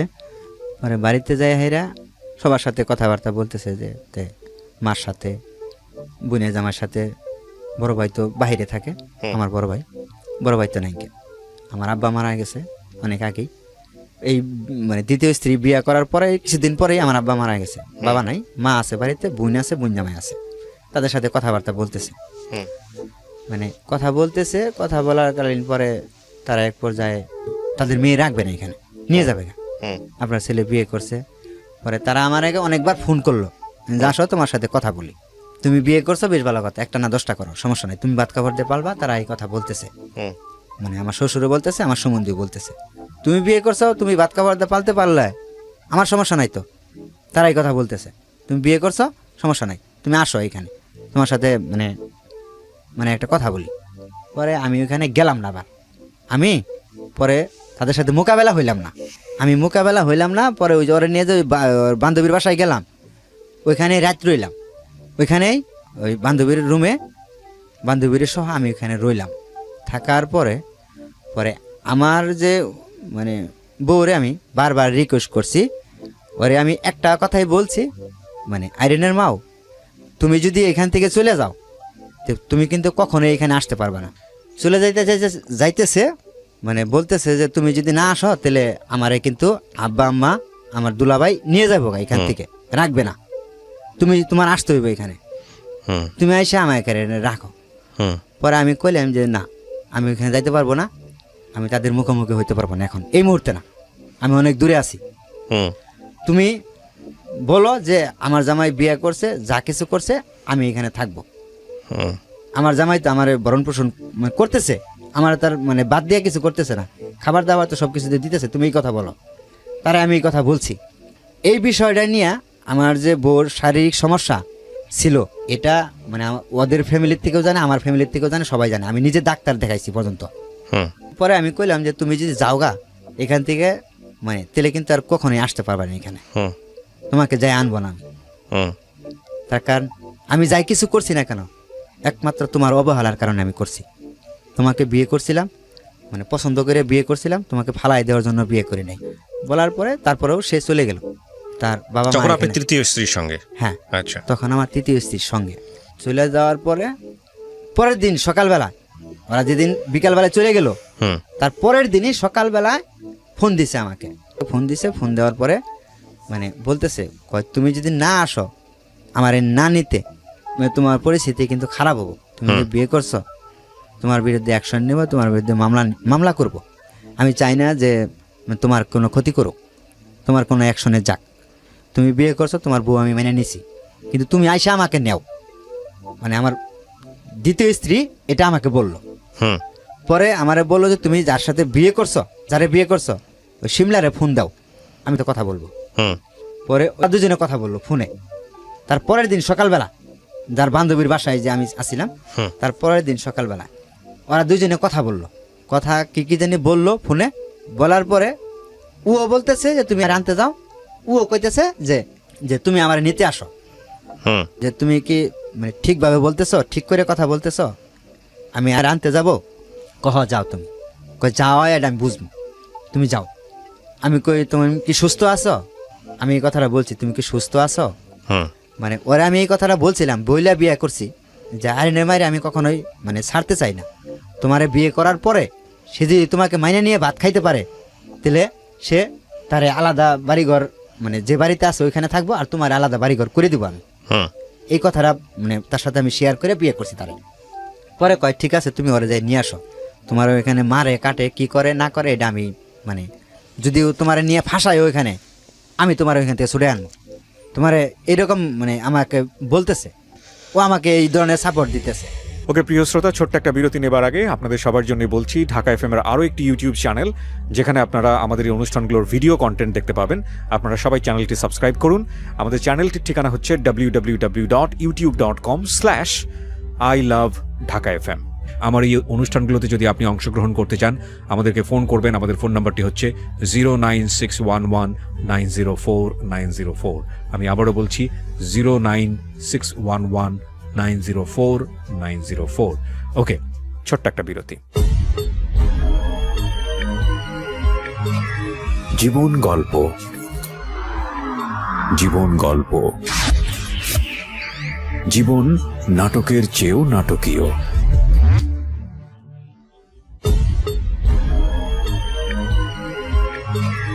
জীবন গল্প। Welcome back once again. প্রিয় শ্রোতা, আপনারা শুনছেন জীবন গল্প। আমি আরজে কিবরিয়া আপনার সঙ্গে রয়েছি। আমার এই অনুষ্ঠানগুলোতে যদি আপনি অংশগ্রহণ করতে চান আমাদেরকে ফোন করবেন। আমাদের ফোন নাম্বারটি হচ্ছে 09611904904। আমি আবারও বলছি 09611904904। ওকে, আমরা যেখানটায় ছিলাম তারপর পরে আমি বললাম যে ঠিক আছে যাই। পরে ও এখান থেকে ওদের বাড়িতে গেল, আমারে ওরে আনতে পাঠাইলো, বুঝছেন। পরে আমি এখান থেকে আমার গ্রামের 2জন লোক লইলাম। আমি তার একা এখন যাইতে পারবো না, একা আমার কাছে দিবও না। আমারে বললো যে বলতেছে তুমি খালি সাথে করে 2জন লোক নিয়ে আসো, আর কেউ লাগবে না। পরে ওরা যেভাবে বলতেছে আমি এইভাবেই ওদের কথা মতো এখান থেকে গেলাম। আমি 2জন লোক সাথে নিয়ে আমার শ্বশুরবাড়ি গেলাম। শ্বশুরবাড়ি যায়া পরে ওইখানে কথাবার্তা বললাম। কথা বলার পরে আমারে ও একটা কথাই বলছে কি, তুমি বিয়ে করছো, আমি তোমার বউ মাইনে নিছি, কিন্তু তুমি এখানে এসে অস্বীকার করবা যে আমি বিয়ে করি নাই। এটা আপনার কি সেকেন্ড ওয়াইফ বলতেছে? সেকেন্ড ওয়াইফ, এটা সেকেন্ড ওয়াইফ বলতেছে। পরে আমি ওখানে যাই হাইরা অস্বীকার করছেন? অস্বীকার করছি। তারপর কি হয়েছে? যে আমি বিয়ে করি নাই। পরে আমার শ্বশুর বলছে যে দেখো, তুমি যদি আসলেও সত্যিকারে বিয়ে করে থাকো তে তুমি ওই বই নিয়ে খাও, আমার মেয়ে আমি যে নিয়ে আসছি তে তোমার বাড়িতে আর পাঠানোর দরকার নাই, তুমি ওইখান থেকে খাও। আমার মেয়ের যা আছে লেনদেন যা আছে তুমি লেনদেন মিঠাইয়ে দাও। তারা এই প্রস্তাবে আইলো। আমি আবার এর কথায় ফেলতে পারতেছি না যে আমি তোমার সংসার ছেড়ে যাবো না, তুমি আমার নিয়ে যাও। আবার এই কথা বলতেছে, কয় তুমি বিয়ে করছো, আমি এটা মাইনে নিছি, কিন্তু তুমি এখান থেকে আমার মিথ্যা কথা বললে তুমি খালি তোমার বাড়িতে নিয়ে যাও।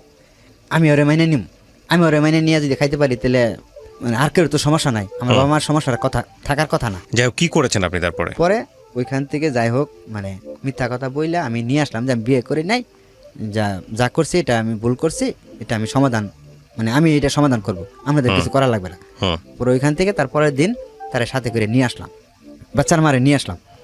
বাচ্চার পরে নিয়ে আসার পরে বলতেছে যে সে আবার ও ফোন দিয়া বললো যে তুমি ওদের বাড়িতে গেছে, আমার তৃতীয় স্ত্রী ওদের বাড়িতে গেছে, ওদের বাড়িতে বাড়িতে এসে হেরা ফোন দিছে যে তুমি আসো। আপনি এখন বর্তমানে কোন স্ত্রীর সঙ্গে আছেন? দ্বিতীয় স্ত্রী, মানে যেটা আপনার মোটামুটি 2 ফ্যামিলি থেকে জেনে শুনে বিয়েটা হয়েছিল, তাই তো? হ্যাঁ। আচ্ছা, মানে আইরিনের মা, তাই তো? তৃতীয় স্ত্রীর ঘরে কি আপনার কোনো বাচ্চা কাচ্চা আছে? তৃতীয় স্ত্রী করে না, এবং তৃতীয় স্ত্রীর সঙ্গে আপনার ছাড়াছাড়ি হয়ে গেছে? ছাড়াছাড়ি হয়ে গেছে। ও চলে গেছে নাকি আপনি ডিভোর্স দিয়ে দিয়েছেন? ওই চলে গেছে। ওই চলে গেছে। আপনার এই ঘটনাটার পিছনে অনেক জটিলতা আছে, অনেক প্যাচ আছে। হ্যাঁ, অত প্যাচ দিয়ে এমন অবস্থা হবে যে রাতের বেলা লোকজনের ঘুমও হবে না। শুধু ঘুমটা আমার তো মনে হয় মাথা খারাপ হয়ে 3 দিন ঘোরাঘুরি করবে যদি পুরো গল্পটা আমি আপনার এই প্যাচ ঘোষ জায়গা থেকে তুলে ধরতে পারতাম। আমি সেই জায়গায় যেতে চাই না, কারণ এই স্টোরিটা প্যাচের হবে, এটাই স্বাভাবিক। 3টা বিয়ে কয় বছরের মধ্যে? 2 সাল থেকে শুরু করে। হ্যাঁ, তারপর লাস্ট বিয়েটা কয় সালে? লাস্ট বিয়ে হয়েছে এই 20 সালে। আচ্ছা, তার মধ্যে সময় অনেক, 18 বছর। 2002 সাল না 20 সাল? 20 সাল। 2002 থেকে 20, তার মধ্যে 3টা বিয়ে করছেন। বাচ্চা কাচ্চা কয়টা? বাচ্চা প্রথম ঘরের ঘরে একটা মেয়ে ছিল, চলে গেছে। প্রথম ঘরে একটা মেয়ে, মেয়ে তো বয়স হয়ে গেছে অনেক। মেয়েটার আমি নিয়ে আসছিলাম এখানে। আবার নিয়ে আসছেন? হ্যাঁ। মেয়েটাকে এখন আপনার জিম্মায় থাকে? মানে এখন ছিল, আবার ওই যে ঈদের পরে চলে গেছে। চলে গেছে। আপনার বাচ্চা কাচ্চা কয়জন? আপনার দায়িত্বে আছে কয়জন? আমার দায়িত্বে 2 জন আছে। 2টাই মেয়ে? না, একটা ছেলে একটা মেয়ে। এটা সবই ওই আইরিনের মার? হ্যাঁ। আচ্ছা, আপনি গল্পটা কেন বলতে আসলেন আজকের এই রেডিওতে? এই যে তৃতীয় স্ত্রী যে, হ্যাঁ, এই মেয়েটা আমার সাথে এমন কিছু করছে যে আমি গল্পের মানে এই মেয়েটা আপনার সাথে যাই করুক, এই মেয়েটাকে যে করার সুযোগ আপনি দিয়েছেন বলেই করছে। হ্যাঁ, আপনি সেটা কি আমি সুযোগ দিছি, ঠিক আছে, কিন্তু ভুলটা কি ওই মেয়ের না আপনার? হ্যাঁ, ভুলটা কার? ভুলটা আমার। আপনি সেটাই বলেন, আর মানুষের দোষ ধরেন না। হ্যাঁ, ভুলটা আমার। হ্যাঁ, কোথায় ভুল হয়েছে আপনার বলেন তো? আমার ভুল হয়েছে আমার কপালে যেটা আছিল আর কি, এটা যদি আমি মানে নিয়ে খালি থাপড় দিয়ে বলতাম যে আমার কপালে যা আছে আছে, এর বেশি মানে বেশি আশা করতে যাইয়া মানে আমার মানে কপালে দুর্গটি টাইনে নিছি আমি। মানে আপনি প্রথম বিয়েটাতেই ঠিক ছিলেন, প্রথম বিয়ের পরেও প্রথম বিয়েটা নষ্ট হয়ে গেল কি কারণে এটা আমি জানি না, যদি দোষ আপনার না হয়ে থাকে আপনি সংসার করতে চাইছিলেন, ঠিক আছে চলে গেছে। হ্যাঁ আমি সংসার করতে দ্বিতীয় বিয়েটা আপনি দেখেন, দ্বিতীয় বিয়ে পর্যন্তই আপনার ঠিক ছিল। সেটা হলো যে আপনি প্রথম স্ত্রীর সাথে আপনার ডিভোর্স হয়ে গেল, তারপরে আপনার কথা ছিল আপনি আপনার তৃতীয় স্ত্রী যে হয়েছিল, আপনার যে গার্লফ্রেন্ড বা আপনার যে প্রেমিকা, তাকে বিয়ে করবেন। হ্যাঁ। সে তো আপনাকে বিয়ে না করে অন্য একজনের সাথে চলে গিয়ে চলে 2 বছর গেছে। থাকলো। হ্যাঁ তারপরে আপনি যখন দ্বিতীয় বিয়ে করলেন তখন সে ফিরে এসে বললো আপনাকে বিয়ে করলো দ্বিতীয় স্ত্রী থাকা অবস্থায়, হ্যাঁ, হ্যাঁ। ঠিক আছে কিনা? হ্যাঁ, হ্যাঁ। তো তখন আপনি তাকে কেন বিয়ে করবেন? যে অলরেডি চলে গেছে, যে অলরেডি বিশ্বাসঘাতকতা করছে, তাকে তো বিয়ে করার প্রশ্নই ওঠে না। প্রশ্নই আসে না। তো আমি আপনাকে ধন্যবাদ জানাই যে আপনি এত কিছুর পরও আপনার দ্বিতীয় স্ত্রী আপনার সঙ্গে এখনো আছে, আইরিনা মা আছে, এখনো আছে, আছে, আছে। আপনাকে মাফ করতে পারছে, ক্ষমা করতে পারছে? হ্যাঁ সে তো সংসার করতেছে। সংসার করতেছে। সংসার করা আর ক্ষমা করা কিন্তু এক জিনিস না। সংসার করার ক্ষমা করা কিন্তু এক জিনিস না। হ্যাঁ, সো একটু জিজ্ঞেস করে নিয়েন যে এত কিছু ভুল করছেন, এত কষ্ট দিয়েছেন, সে আসলে আপনাকে ক্ষমা করছে কিনা। তবে এটা ঠিক যে আমি জানি না মানে এই গল্প থেকে মানুষ কি শিখবে। আসলে আমাদের যে সামাজিক ব্যবস্থা, আমাদের যে সমাজের রীতিনীতি, তাতে সমাজে আপনি যে শ্রেণীরই হন না কেন, একেবারে গরিব হন আর ধনী হন, যাই হন না কেন, এই অধিক বিবাহ জিনিসটা আমাদের সমাজ পছন্দ করে না। এটা স্ত্রীরাও যেমন মেনে নিতে পারেন না, হাজব্যান্ডের জায়গা থেকেও যে অধিক বিবাহর জায়গার যে নৈতিকতার যে ব্যবহার, সেটাও সে করতে পারেন না। কারণ আপনি যদি ধর্মীয় অনুসারেও যান, তাহলে ধর্মে কিন্তু এই কথাটা বলা আছে যে তুমি যদি সামর্থ্য রাখো তাহলে তুমি অধিক বিবাহ করো। তো আপনার সামর্থ্যই নাই, আপনি নুন আনতে পান্তা ফুরায়, হ্যাঁ, আপনি ব্যালেন্স করতে পারছেন না, তাহলে আপনি অধিক বিবাহে কেন যাবেন? আর সেটাও যদি হয় এই ধরনের সম্পর্ক, তাহলে আমার তো মনে হয় এই ধরনের সম্পর্ক কোনোভাবে আমাদের ধর্মও সমর্থন করে না। আমি মূল ঘটনায় তো যাইতে পারিনি যে আমার এত দ্বিতীয় কিছু স্ত্রী, পরেও আপনি মূল ঘটনায় যেতে পারেন নাই। মানে আমার আমার মূল দ্বিতীয় ঘটনা স্ত্রী, কি? হ্যাঁ, দ্বিতীয় স্ত্রী যে, হ্যাঁ। মানে দ্বিতীয় স্ত্রী যে এর মানে মানে আমার কিন্তু আসলে অধিক বিয়ে করার মানে ইচ্ছা ছিল না। হ্যাঁ, এর সাথে যে আমার মানে মানে বন্ধুত্ব সম্পর্ক হয়ে গেছিল, এটাই থাকতো। হ্যাঁ, এটা থাকাও তো অন্যায়। এটাও থাকতো আর কি। না, এটা থাকবে কেন? এটাও তো অন্যায়। আপনার তৃতীয় স্ত্রীর সাথে আপনার যে বন্ধুত্ব সম্পর্ক হয়ে গেছিল, এটাই থাকতো, আপনি এটা বলতে চাচ্ছেন? হ্যাঁ। মানে তাহলে এটা কি? এটা কি পরকীয়া সম্পর্ক? এগুলো কি ঠিক আছে? না, তাহলে মানে থাকবে কেন? এই যে আপনার স্ত্রী থাকা অবস্থায় কিসের বন্ধুত্ব? আমি শূন্যের উপরে বসে আছি, হ্যাঁ, হ্যাঁ। আমার তার সাথে এত বছর সম্পর্ক মানে আপনি চলাকালীন বলতে চাচ্ছেন যে আপনার তৃতীয় স্ত্রী থাকা অবস্থায়, মানে আপনার দ্বিতীয় স্ত্রী থাকা অবস্থায় আপনি তৃতীয় স্ত্রীকে বিয়ে করছেন আপনার দ্বিতীয় স্ত্রীর ভুলের কারণে? হ্যাঁ কিসের ভুল? সেটা আপনি শুধু বলেন কিসের ভুল? তার শারীরিক সমস্যা ছিল, শারীরিক সমস্যার কারণে। আপনি তাকে ডিভোর্স দিয়ে দিতেন। হ্যাঁ আমি এটা চাইনি। আপনি ডিভোর্স না আমি দিয়ে আপনি চাইনি কেন কেন? ওটা না, সম্পর্ক না, করেন? আমি সেটা চাইনি কেন, মানে আমার ওই যে দেশ গায়ে আসলে ময়মুরব্বীরা এটা হয়েছে, আমি ডিভোর্সই দিতে চাইছিলাম, হ্যাঁ, নিতেও চাইছিল। হ্যাঁ, পরে ময়মুরব্বীদের কথায় হুম, মানে বললো যে এটা আসলে মানে বাচ্চা কাচ্চা হলে ঠিক হয়ে যাব। আচ্ছা, তা আপনি ঠিক আছে, আপনি তৃতীয় বিয়ে, আপনি এটাও যদি কজ হয়ে থাকে, কারণ হয়ে থাকে যে ঠিক আছে আপনার দ্বিতীয় স্ত্রীর শারীরিক সমস্যা আছে এবং তার অনুমতি আছে আপনার তৃতীয় বিয়ে করার, ধরেন এই অবস্থা অনুমতি তো ছিলই না, তারপর ধরেন আমি ধরে নিচ্ছি অনুমতি, কিন্তু এই মেয়েটাকে আপনি বিয়ে কেন করলেন? যেই মেয়েটার সাথে আপনার বিয়ে হওয়ার কথা ছিল, সেই মেয়েটা আপনাকে ফেলে দিয়ে অন্য একজনের সাথে চলে গেল, ওই মেয়েটাকে আপনি কেন বিয়ে করলেন? এটাই তো আমার দোষ। এই জায়গাটাই আমি বারবার আসতে চাচ্ছি। এটাই আমার দোষ কেন? এই মেয়েটার আপনি এখন আছেন না আপনার দ্বিতীয় স্ত্রীর সঙ্গে? কত হ্যাঁ, বছর এখন যাবত আছি। আছেন? মানে কত বছর বলতে আমি, এই তৃতীয় স্ত্রী গেছে কবে, ডিভোর্স দিয়েছে কবে আপনাকে? এটা দিছে ফার্স্ট লকডাউন যখন পড়ে না, ফার্স্ট লকডাউন 2020-এর কথা বলতেছেন? হ্যাঁ 20-এ। 2 বছর যাবত আপনাকে আরো বিয়ে করার পরিকল্পনা আছে? না। ভবিষ্যৎ বিয়ে করার পরিকল্পনা আছে? না। তো নাই, এখন নাই কেন? এখন নাই কারণ এখন আমার সন্তানের মুখের দিকে চাইলে সন্তানের মুখের দিকে আপনার আরো আগে থেকে চাওয়া উচিত ছিল। চাওয়া উচিত ছিল না, এটা চাইছিলাম, কিন্তু আসলে কি জীবনটা তো আমার জীবনটা চলতে গেলে আমার জীবনে কি কি প্রয়োজন ভাই, হুম। মানে সেটা আসলে মানে আমি আমার স্ত্রীর থেকে আমি পাইনি কোনোদিন। আচ্ছা শোনেন, একটা কথা বলি, কি নাম আপনার? আমার নাম মোহাম্মদ আইনাল হক। আয়নাল, আর ডাকনাম রবিন ভাই, আপনার এই গল্পটা আমি গোলে মেলে যেমনি হোক আজকে এখানে উপস্থাপন করতে চাচ্ছি এবং রেডিওতে এটা প্রচার হবে, আমার এই কথাগুলো প্রচার হবে। আপনার গল্পের একটা বিশাল শিক্ষা আছে, সেটা হচ্ছে কি, পৃথিবীতে কোনো মানুষই না সব দিক থেকে পরিপূর্ণ সুখী মানুষ হয় না। পরিপূর্ণ সুখী থাকে না, ঠিক আছে? কোনো মানুষই হয় না। কারো হয়তো অর্থ আছে, সুখ নাই, কারো হয়তো অর্থ নাই কিন্তু প্রচুর সুখ আছে, সংসারে অনেক শান্তি। হ্যাঁ, আমাদেরকে আল্লাহ পৃথিবীতে এমনভাবেই পাঠিয়েছেন, এটা কোনো না কোনোভাবে ডিস্যাটিসফ্যাকশন থাকবেই, মানুষের মধ্যে অসন্তুষ্টি থাকবেই। আপনি যদি মনে করেন যে একের পর একটা ভালো মেয়ে খুঁজবো বলে বিয়ে করে যাব, তাহলে আপনার যে কতগুলা বিয়ে করতে হবে এই জীবনে। না ভাইয়া, হ্যাঁ, আমার ওরকম কিছু ছিল না।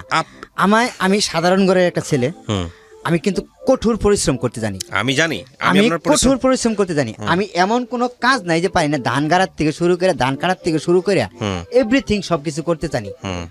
আমাকে কেউ বলতে পারবে না যে যে এই ছেলেটা এই কাজ থেকে ভাইগে গেছে, আমাকে কেউ বলতে পারবে না। আমার চেহারা দেখে হয়তো বুঝতে পারবেন আপনি, আমি কিন্তু কঠোর পরিশ্রম করি। আমি যে কাজ করি মানে সারাদিন একটা পুরুষ লোক মানে যেখানে যেখানে কাজ করুক, হুম বাড়িতে যায় যে হুম তার বউর কাছ থেকে কিছু যে মানুষে আশা করে, সেটা আমি কোনোদিনও পাইনি। আচ্ছা, এখানে একটা কথা বলি। হ্যাঁ, আপনি যেটা বলেছেন সেটা সম্পূর্ণ রকমভাবে সঠিক, আমি আপনার সাথে একমত যে একটা ছেলে বা একটা পুরুষ তার স্ত্রীর কাছ থেকে কি এক্সপেক্ট করে।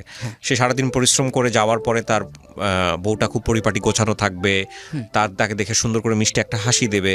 সে যদি একটু লেট করেও ফিরে, তার প্রতি যেন ওই সিম্প্যাথিটা থাকে এবং তার কাজে প্রশংসা করবে, তার সাথে বসে একটু গল্প করবে এবং একটু সময় দেবে এক্সট্রাভাবে।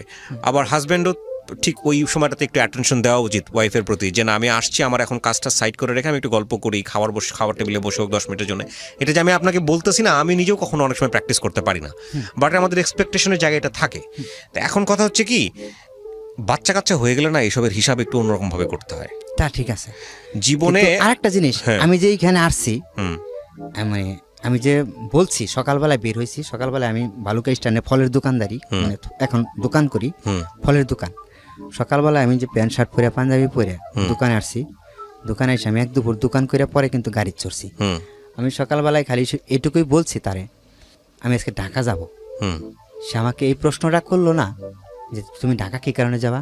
এ তো ভালো হয়েছে না, এই প্রশ্নটা তো করা দরকার, করার দরকার না। সে আমার স্ত্রী হিসাবে আমি কোথায় কি করি না করি, তার তো এই প্রশ্নটা করার দরকার। আমি যে রাতে 3টার সময় বাড়িতে যাই, সে কখনোই আমাকে জিজ্ঞেস করবে না যে তুমি কোথায় গেছিলে। তো আপনি এটা নিয়ে কখনো আপনার স্ত্রীকে জিজ্ঞেস করছেন যে হ্যাঁ, তুমি আমি এরকম জিজ্ঞেস কেন? করছিলাম। হ্যাঁ, সে কি বলে?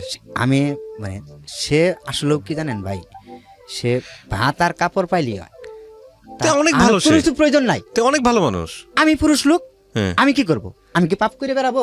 না, আর না। একটা মেয়ের সাথে ফষ্টিনষ্টি করে বেড়াবো? আচ্ছা, এখানে আমি আপনাকে বলি, হ্যাঁ ঠিক আছে, ঠিক আছে, এটা আমি আপনার সাথে, আপনি যেটা বলছেন সেটা আমি আপনার সঙ্গে একমত। এখন কথা হচ্ছে ভাই, এই জায়গাটার সমাধান খুব সুন্দরভাবে হইতে পারে। এর সমাধান যেটা হচ্ছে, আপনার স্ত্রীর অনুমতি নিয়ে আপনি আরেকটা বিয়ে করতে পারেন, ডেফিনেটলি পারেন। অথবা আপনার স্ত্রীর সঙ্গে সুন্দরভাবে আলোচনা করে, ধর্ম অনুসারে হোক বা আইন অনুসারে হোক, আপনাদের মধ্যে সেপারেশন হয়ে যেতে পারে, ডিভোর্স হয়ে যেতে পারে। এটা আমার ক্ষুদ্র জ্ঞান যেটা বলে। আরেকটা পয়েন্ট হতে পারে, সেটা হচ্ছে অত্যন্ত মানবিক একটা পয়েন্ট, সেটা হচ্ছে বছরের পর বছর তাকে বোঝানো, সময় ধরে তাকে বোঝানো, ধৈর্য ধরে তাকে বোঝানো, তার মধ্যে পরিবর্তন আনার চেষ্টা করা। আমি বহু চেষ্টা করছি। আচ্ছা, যদি আজকে আপনি বিয়েটা হয়েছে, যদি আপনি ফেল করেন, আমি বলতেছি, আর যদি আপনি ফেল করেন, যদি আপনি মনে করেন যে এই মানুষটাকে দিয়ে আপনার হবে না, সেক্ষেত্রে ধর্মীয় এবং আইনগত দুই জায়গা থেকে আপনার সুযোগ আছে নতুন একটা জীবন বেছে নেওয়ার। আমি আপনার সাথে এই বিষয় নিয়ে আমি আপনাকে বলতেছি না সুযোগ নাই। আচ্ছা, এখন এবার আপনি আমাকে আসেন, কিন্তু আমার প্রসঙ্গ তো সেটা না। আমার প্রসঙ্গ হচ্ছে, আপনি যাকে তৃতীয় স্ত্রী হিসেবে নিলেন, যদি আপনার দ্বিতীয় স্ত্রীর এই কারণেই হয়ে থাকে, তাহলে তৃতীয় স্ত্রী হিসেবে যাকে নিয়েছেন সেটাও তো আপনি ভালো মানুষ বা পারফেক্ট মানুষটাকে বাঁচেন নাই। আমার ওই জায়গাটাই পয়েন্ট, এটাই পয়েন্ট। আচ্ছা, যদি সেটাও আপনাকে জীবনে সুখ দিত, আপনি যেটা বেছে নিলেন, সেটা তাহলে একটা কথা ছিল, দেয় নাই। সো আমি যেটা মনে করি যে সেটা হচ্ছে, আপনি যদি অন্য সম্পর্কেও যেতে চান, আপনার বৈধ সম্পর্কেও যদি যেতে চান, তাহলে আপনার এই স্ত্রীর অনুমতি ক্রমে আপনি একটা সুন্দর সম্পর্ক না, বেছে আমি আর নিতে। যেতে চাই না। আচ্ছা, এখন যেতে চান না কেন? আমি যেতে চাই না কারণ এখন মানে আমার সামনে 3টা সন্তান। তাহলে একটু আগে যে আপনি এখন যে কথাটা বললেন যে আমি এটা সবকিছু মাটি পুরুষ দিচ্ছি আমি, মানুষ, এই মাটিটা অনেক আগে দেওয়া উচিত ছিল। আমি তো সেটাই বলতেছি। এটা আপনি আমার যেহেতু মন থেকে, আমি আমার মন থেকে আমার শোনেন, জীবনের রবিন, শোনেন। শখ আল্লাহ সবকিছু মাটি দিচ্ছি। আপনি যদি আরো আগে মাটি দিতেন, তাহলে হয়তো আপনার এই তৃতীয় ভুলটা হতো না। আমি আপনাকে এটাই বলতে চাচ্ছি। হ্যাঁ, আর দ্বিতীয় কথা হচ্ছে যে আপনি যে পজিশনে আছেন, আপনার নিডের জায়গা থেকে, আপনার প্রয়োজনের জায়গাটা থেকে, সেটা শতভাগ সঠিক। সেটা যদি আপনি আপনার সন্তানদের কারণে মাটি দিয়ে থাকেন বা যেটার কারণে মাটি দিয়ে থাকেন, তাহলে এটা আপনার আরো আগে মাটি দেওয়া উচিত মাটি ছিল। দেওয়া দরকার ছিল। বুঝতে পারছি, আমি ওই পয়েন্টে আসতে চাচ্ছিলাম। আমার এই পয়েন্টের কোনো কথাই নাই। একটা যেটা হচ্ছে, বাবা মা হয়ে যাওয়ার পরে না আসলে নিজেদের এই বিষয়গুলো নিয়ে আসলে অত চিন্তা করার সুযোগ থাকে না। আমার মনে হয় সেই জায়গাটাই ফোকাস করা না, উচিত, যে একটা একটা সন্তান জিনিস নিয়ে আসছে আমি দুনিয়াতে। কিন্তু আমার মানে মানে মানে ভোটার আইডি কার্ডে 35 বছর বয়স দেওয়া আছে, ওইখানে আমার বয়সটা বাড়ানো দেওয়া আছে। কিন্তু আমি কিন্তু আসলে মানে আমার বয়সটা অতটা না। কিন্তু আমি এই অল্প বয়সের মধ্যে 30-32 বছর বয়সের মধ্যে আমি 3টা সন্তানের বাবা হয়ে গেছি। মানে আমি যখন এই মাথার মধ্যে মানে মাথার ভিতরে যখন এই জিনিসগুলো ঢুকাই না এখন, তখন আসলে আমার জীবনের সকালাদের কথা এখন আমি সবকিছু ভুলে যাই। মানে আমার জীবনের যে ব্যক্তিগত কিছু চাওয়া, মানে এইটা আমি ভুলে যাই। আবার কিছু কিছু সময় যখন আমি বাড়িতে যাই, মানে আমি কাজ শেষে যখন বাড়িতে যাই, তখন আমার বাড়ির পরিবেশ দেখা তখন মনে হয় যে কি করি আমি। এটা আপনি যেটা বলছেন এটা আমি একমত আপনার সঙ্গে, কোনোভাবেই এটা আপনি যেটা বলেছেন সেটা শতভাগ একমত। জীবনে বিয়ে করে অনেক মানুষই এরকমভাবে অসুখী, এটা ঠিক। এবং এই অসুখী থেকেই কোনো কোনো সময় মানুষ ভুল ডিসিশন নিয়ে ফেলে, এটাও সঠিক। আমি আরও বিষয়গুলোতে যেতে যাচ্ছি না ভাই, আমরা একটা কনক্লুশনে আসি প্লিজ। হ্যাঁ, তো ঠিক আছে, আমি আপনার সাথে বলতে পারি যে আপনি যদি লাইন ড্র করেন যে ঠিক আছে আসলে সমাধান কি, সমাধান আপনি নিজেই বেছে নিছেন, সেটা হলো আপনি সন্তানদের মুখের দিকে তাকায়, হ্যাঁ সন্তানের মুখের দিকে তাকায় আপনি আর কোনো কিছু চিন্তা করতে চান না। আমি শুধু এতটুকুই বলতে পারি যে এটাই বেস্ট ডিসিশন, এটাই বেস্ট ডিসিশন। কিছু মানুষের ওই যে বললাম সারা জীবন ধরেই কোনো কোনো জায়গায় অপূর্ণতা থেকে যায়, আমি আপনি মনে করেন এটা আপনার জীবনের একটা বড় অপূর্ণতা, মানে একদম কুরবানি দিয়ে দিচ্ছি আমার লাইফটা। ঠিক আছে, আপনি এই অন্তত একটা জায়গায় হেরে যায় না, সেটা হচ্ছে আপনার সন্তানদের কাছে ভালো বাবা হওয়ার চেষ্টা করেন। এটাই হয়তো এটাই সুখ, হ্যাঁ এটার বিনিময়ে হয়তো আল্লাহ আপনাকে অনেক বড় কিছু দেবেন। সো প্রিয় দর্শক এবং শ্রোতা, ইটস আ বিউটিফুল স্টোরি, কিন্তু ওনার বলার জায়গাটা আর আমাদের এই যে বারবার কাট করাটা সেই জায়গা থেকে অনেকখানি স্ক্যাটার্ডলি আপনার কাছে আসবে, কিন্তু এটা একটা খুব জটিল একটা সমীকরণ। এই জটিল সমীকরণের জায়গাটা যদি খুব সুন্দর করে প্রেজেন্ট করা যেত তাহলে কোনো অংশেই এটা সিনেমা বা নাটকের চাইতে কম নয়। এই যে জটিল সমীকরণ, এই যে বৈবাহিক জীবনে পরপর 3টা মানুষ স্ত্রী, এবং সেই 3টা স্ত্রীর কোনো স্ত্রী তার জীবনে পারফেক্ট হলো না, এবং তার মধ্য দিয়ে এই 30-35 বছরে এসে জীবনে একটা জায়গায় থিতু হওয়া যে না আমার সন্তানদের জন্যই বাকি জীবনটা কাটাতে হবে, ইটস আ গ্রেট ডিসিশন। আমি তো মনে করি এটা একটা খুব ভালো উদাহরণ হতে পারে। তবে এটা ঠিক বিয়ের ক্ষেত্রে বারবারই যে কথাটা বলেছি সবসময় অনুষ্ঠানের রেডিওতে, সেটা হলো বিয়ের ক্ষেত্রে অবশ্যই চিন্তা ভাবনা করে তারপরে সিদ্ধান্ত নেওয়া উচিত। এবং আমি মনে করি প্রত্যেকটা পরীক্ষায় যেরকম আমাদের উতরে যাওয়ার জন্যে প্রিপারেশন দরকার হয়, প্রত্যেকটা পরীক্ষায় আমাদের যেরকম উতরে যাওয়ার জন্য নিজেকে প্রস্তুত করার প্রয়োজন হয়, মানে একেবারে কি বলা যেতে পারে ফিজিক্যালি অ্যান্ড মেন্টালি। তো সেই জায়গাটা থেকে আমি মনে করি বিয়েটার ব্যাপারেও আমাদের প্রস্তুতির একটা প্রয়োজন আছে, যে আমি আসলে একটা মানুষের সাথে সংসার করতে যাচ্ছি মানেই হচ্ছে আমি তাকে টেকেন ফর গ্রান্টেড নিব না, সেখানে আমার কিছু দায়িত্ববোধ আছে, সেখানে শুধু সে না তার পরিবারের প্রতি আমার দায়িত্ববোধ আছে, এবং ওই মানুষটাকে আমি আমার লাইফে কী জন্য নিচ্ছি, ওই মানুষের কাছ থেকে আমি কি এক্সপেক্ট করি।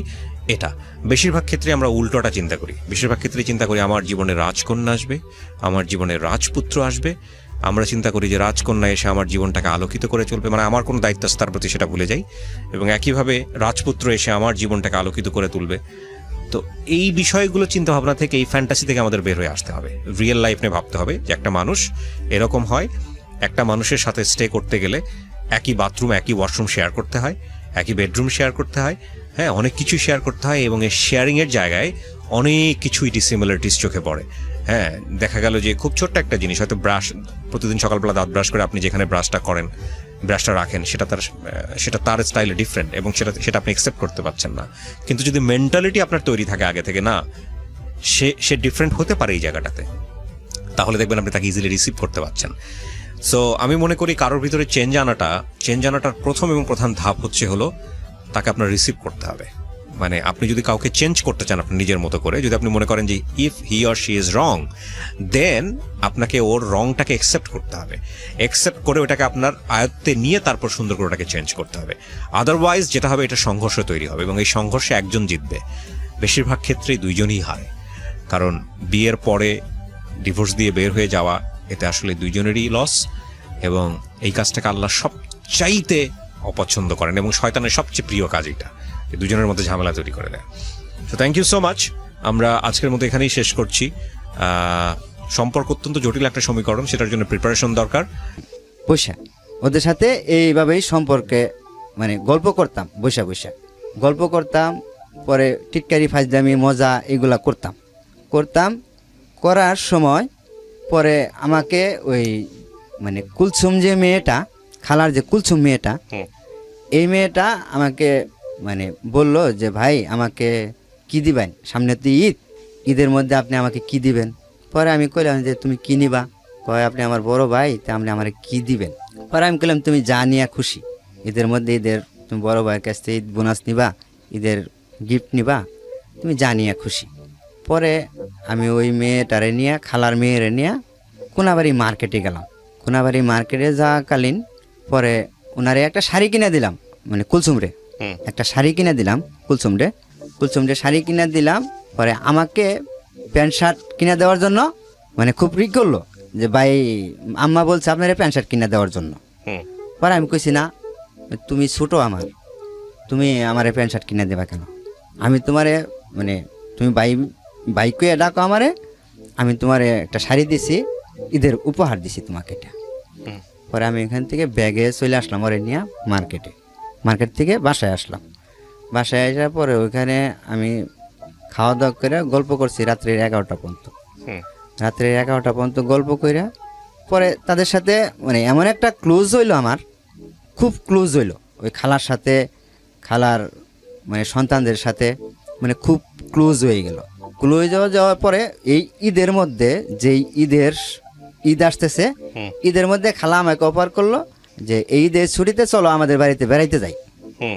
ছুটি পাইছি 6 দিনের, চলো আমাদের বাড়িতে বেড়াইতে যাই। এর মাঝখানে যে ওই খালার মেয়ের সাথে মানে কোনো যে প্রেমের যে একটা গল্প টল্প এগুলো কখনো আমার সাথে হয় নাই। হুম। মানে জাস্ট খালি আন্তরিকতা, যেরকম ভালো মন্দ জিজ্ঞেস করা, মজা টজা করা, এগুলাই করতাম আর কি। হুম।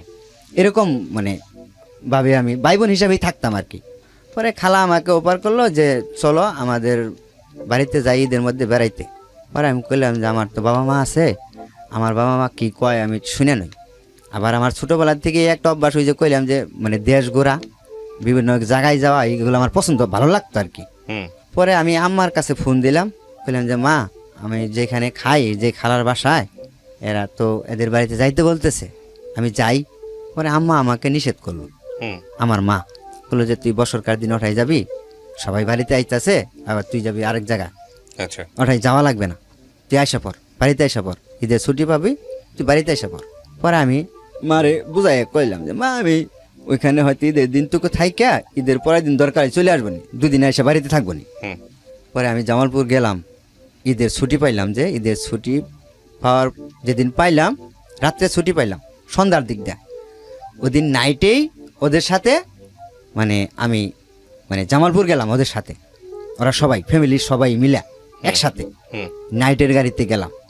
নাইটের গাড়িতে ওদের সাথে যে গেলাম, পরে আমি ফজরের আজানের সময় ওদের ওইখানে যাই নামছি। ফজরের আজানের সময় নামে পরে ওইখানে ওদের বাড়িতে নিয়ে গেছে আমাকে।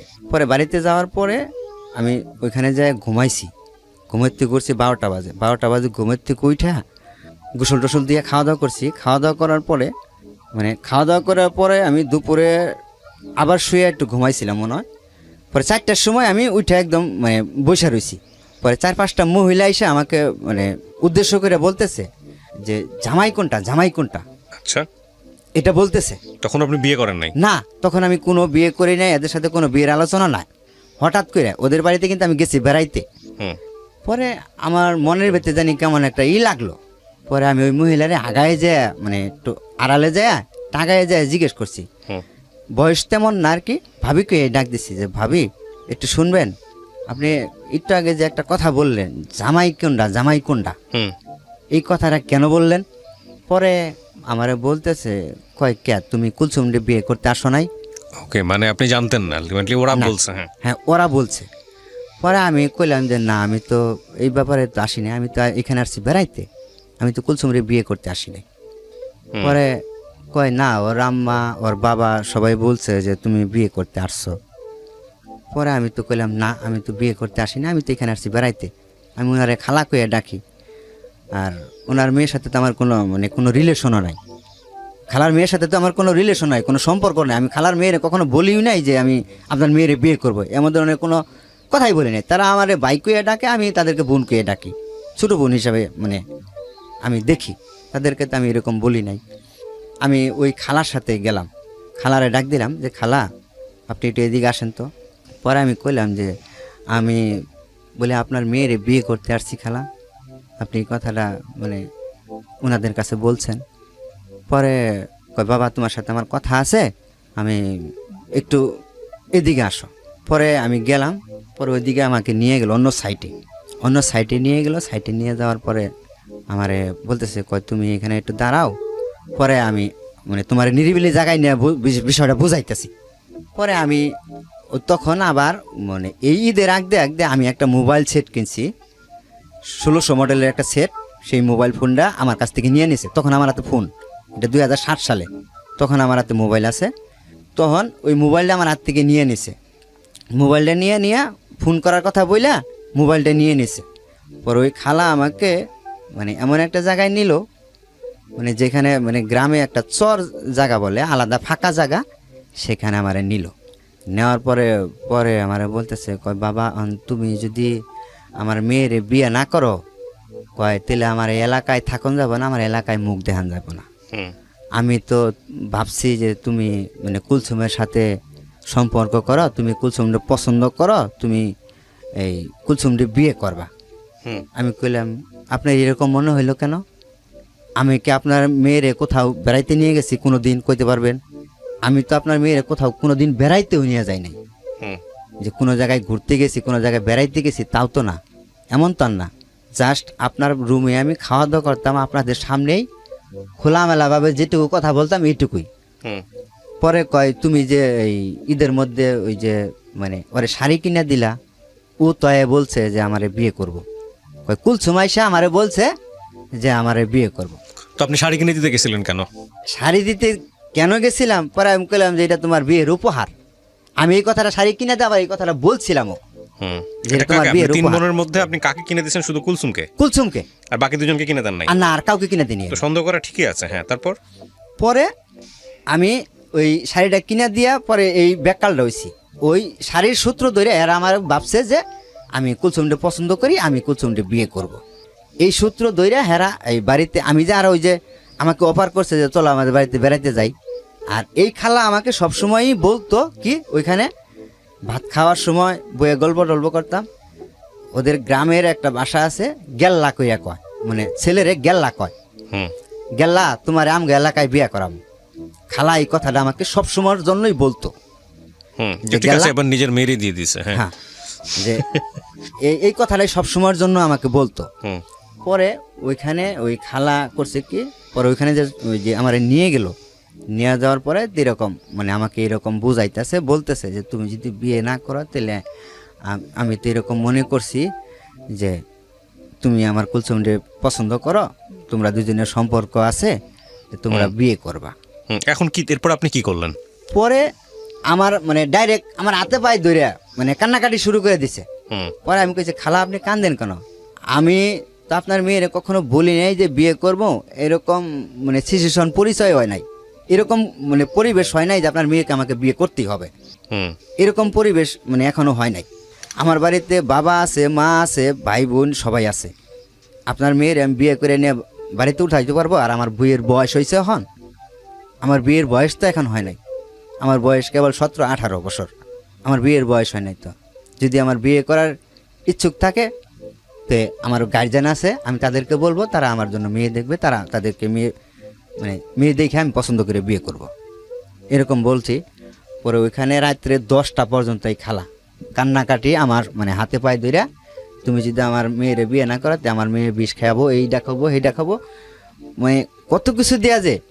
তখন আমার মাথার মধ্যে উল্টা একটা কাজ করলো কি, আমি এখান থেকে বিয়ে হয়তো আমার দিল, আমি যদি বাড়িতে না নিয়ে যাই, এদের সাথে প্রকাশ না করলাম, এটা আমি মনে মনে মানে একটা বুদ্ধি করলাম যে রাত যত গভীর হইতেছে, এরা যদি আমি মানে আমার মাথায় ভয় ঢুকে গেল কেন, যে আমার মানে এখানে আমি পরিচিত নাই, কেউ নাই পরিচিত, শুধু তাদের বাড়িতে আমি ঢাকার থেকে পরিচয় হিসাবে এখানে আসছি। আমি যদি আমার রাত্রে মারধর করে, এরকম মনের ভিতরে ভয় নিয়ে পরে আমি তাদের কথায় কইলাম যে ঠিক আছে, আপনারা ধরেন বিয়ে দেওয়ার জন্য পাগল হয়ে গেছেন, আপনার মেয়ে যখন বিয়ে দেওয়ার পাগল হয়ে গেছে, যে আপনার বিয়ে দেন। পরে এই কথা বললে আমাকে বাড়িতে নিয়ে আসলো। বাড়িতে নিয়ে এসে দেখি মানে তারা সব কিছু অ্যারেঞ্জ করে নিছে, বাড়িতে কাজী মানুষজন সব কিছুই। পরে আমি একটা সেন্টু গেঞ্জি গাইদা ভাই ওইখানে বাড়িতে যাইয়া, ওই খালার সাথে যাইয়া উঠানের মধ্যে পাটি পুটি বিছাইয়া ওই মেয়েরাও সাজাই সুজাইয়া রাখছে তারা। এই খালা এই ফাঁকে আমাকে নিয়ে যে কথা বলছে রাত্রে 10টা-11টা পর্যন্ত এই চটানের মধ্যে কান্নাকাটি কইরা, এরা এমন দেয় এই মেয়েটা সাজায় রাখছে কুলসুমটাও সাজায় রাখা। পরে আমার রাত্রে 12টার সময় মানে বিয়ের পিড়িতে একটা সেন্টু গেঞ্জি গায়ে দিয়া, মানে নতুন একটা সেন্টু গেঞ্জি গায়ে আর লুঙ্গি পরনে, মানে গরমের দিন তো সেন্টু গেঞ্জি গায়ে ছিল আমার। পরে আমি ওইখানে এসে বসলাম, বসার পরে ওইখানে ওদের একটা স্বাস্থ্য ভাই ছিল, ওই কুলসুমের স্বাস্থ্য ভাই ছিল, সে আমার নাম ধরে বললো, জাইনাল তুমি এই পশ্চিম দিকে ঘুরে এইখানে সামনে বসো। তা আমি ওখানে কোনো কথা বলতেছি না, ওরা যা বলতেছে যা করতেছে মানে ওদের কথা আমাদের চলতেছি। পরে যখন মানে কাজী সাহেব আমাকে জিজ্ঞেস করলো যে তোমার এই ভয়ভীতি দেখায় কি বিয়ে করতেছে, বিয়ে দিতেছে এরা? তখনও কি আপনি স্যান্ডো গেঞ্জি পরা? হ্যাঁ, তখন আমি সেন্টু গেঞ্জি পরা। ওকে। তখন আমার মাথার মধ্যে কাজ করতেছে না যে আমি কি করতেছি। মানে এই মহিলার কান্না কাটিয়ে, এই মহিলার মানে এত কিছু করাতে আমার মাথার মধ্যে অতটুকু জ্ঞান আসতেছে না যে আমি কি করব এখন। মানে এইটুকু সেন্স আমার মানে হারাইয়া গেছে। পরে মানে আমার মাথার মধ্যে সেন্সটুকু আসতেছে না, আমি কাজীর মুখের দিকে চাই রয়েছি যে আমি এখানে কি বলবো। মানে আমার ভিতরে একটা ভয় ঢুকে গেছে নিজের থেকেই, যে আমি যদি এখানে আসলেও না করি, এখন তো রাত গভীর, 12টা 1টা বাজে গেছে গা, যদি মার দূর শুরু করে কি বলবো আমি। পরে আমি কাজের বলছি যে না, আমি ইচ্ছা করে বিয়ে করতেছি, এই কথাটা বলছি। পরে কাজী আমার মুখের দিকে চাইছে, পরে আমার ভোটার আইডির ফটোকপি চাইছে। পরে আমি কইছি যে ভোটার আইডি তো আমার নাই। আর ভোটার আইডি আছে কিন্তু আমি অস্বীকার করছি, নাই আমার কাছে, মানে আমি কইছি নাই। পরে ওইখানে তারা মানে কিভাবে কি করে জানি 1 লাখ টাকা, মানে 1 লাখ টাকা কি জানি করলো, তখন মানে কাবিন করলো 1 লাখ টাকা, কত টাকা জানি ওয়াসিল দিল। পরে এইগুলা দিয়ে হাইরা পরে আমার মানে টিপ নিল, সিগনেচার নিল, নিয়ে হাইরা ওই কালেমা পড়াইলো, কালেমা টালেমা পড়াইয়া পরে তাদের যে মেয়ে মানে একটা ঘরের ভিতরে 2টা চৌকি, মানে 2 চৌকির মধ্যে 1 চৌকির মধ্যে বাসর ঘর সাজাইছে তারাই, মানে কোনো রকম একটু ইটি দিয়া তারাই মানে সাজাইছে 1 চৌকির মধ্যে। পরে ওইখানে নিয়ে দিল, মেয়ে ছেলে একসাথে বিয়ে পড়ায়া তারা ওই একটা ঘরের ভিতরে আমাকে ওই যে চৌকি, 1 ঘরে 2 চৌকি যে আলাদা পশ্চিম সাইডের চৌকিটার মধ্যে আমারে আরো মেয়েরে দিল। তা আসলে ভাই তখন আমার মনে হইতেছে যে আমি কি হইলো, মানে তখন মার কথা মনে করি আমার শাড়ি কিনে দেওয়ার স্বাদ মিটে গেছে আর কি। হ্যাঁ, তারপর পরে মার কথা মনে করে মা যে আমাকে বারবার নিষেধ করলো যে তুই বাবা ওইখানে যাইস না, বছরকার দিন এখানে চইলা বাড়িতে চইলা, তুই এখানে যাইস না। মার কথা মনে করে আমার অজরে কান্না আসতেছে, মানে আমি খুব কানলাম ওইখানে, মানে কানলাম। পরে ওই বাড়ির মানুষজন সবাই আসলো, কুলসুমের চাষিরা আসলো, কুলসুমের ওইখানে পুরুষ লোক নাই, সব মহিলারাই, মানে ওই বাড়িতে কোনো পুরুষ লোক বলতে খালি ওই যে ওর স্বাস্থ্য ভাই যেটা এটা ছিল, আর কোনো মানে ওর চাচারা এরা কেউ মানে আসতেছে না। এই মহিলারা এসে আমাকে মানে সান্ত্বনা মান্তনা যেটুকু দেওয়ার দিচ্ছে আর কি, যে আসলে তুমি তো এখন বিয়ে করে ফেলাইছ, এখন কান্নাকাটি করে কি করবা। আমি ওইখানে পরের দিন মানে ওইভাবেই ঘুমাইলাম, ওইখানে কান্নাকাটি করে আমি ঘুমাই গেলাম। পরের দিন সকালবেলায় আমি উঠলাম ঘুমের থেকে, উইটা পরে আমি একটা কথা চিন্তা করলাম যে আমি যে বিয়ে আমাকে দিছে, যে আমি কথা যদি বাড়িতে জানাই তো আমার বাড়িতে মা খুব খারাপ অবস্থা হবো। পরে আমার বিয়ের বিষয়টা আমি বাড়িতে গোপন রাখলাম, আমার বিয়ের বিষয়টা যে এরা যে আমাকে জোর করে বিয়ে দিছে এরকম করে, এই বিষয়টা আমি বাড়িতে গোপন রাখলাম। গোপন রাখাকালীন পরে আমারে মানে কুলসুমরে যে বিয়ে দিল, এই বিয়ে বউ লইয়া আমি ওইখানে, আমি যে জায়গায় চাকরি করতাম আগে গাজীপুরে যে চাকরি করতাম ওইখানে আর ওরে নিয়ে আমি ওই বললাম যে আমি ওইখানে আর যাবো না, আমি অন্য জায়গায় যাবো, ওরে নিয়ে আমি ওইখানে যাব না। ওইখানে গেলে আমার এলাকার লোকজন থাকে, ওইখানে জানাজানি হইব জাইনাল বিয়ে করে লইছে।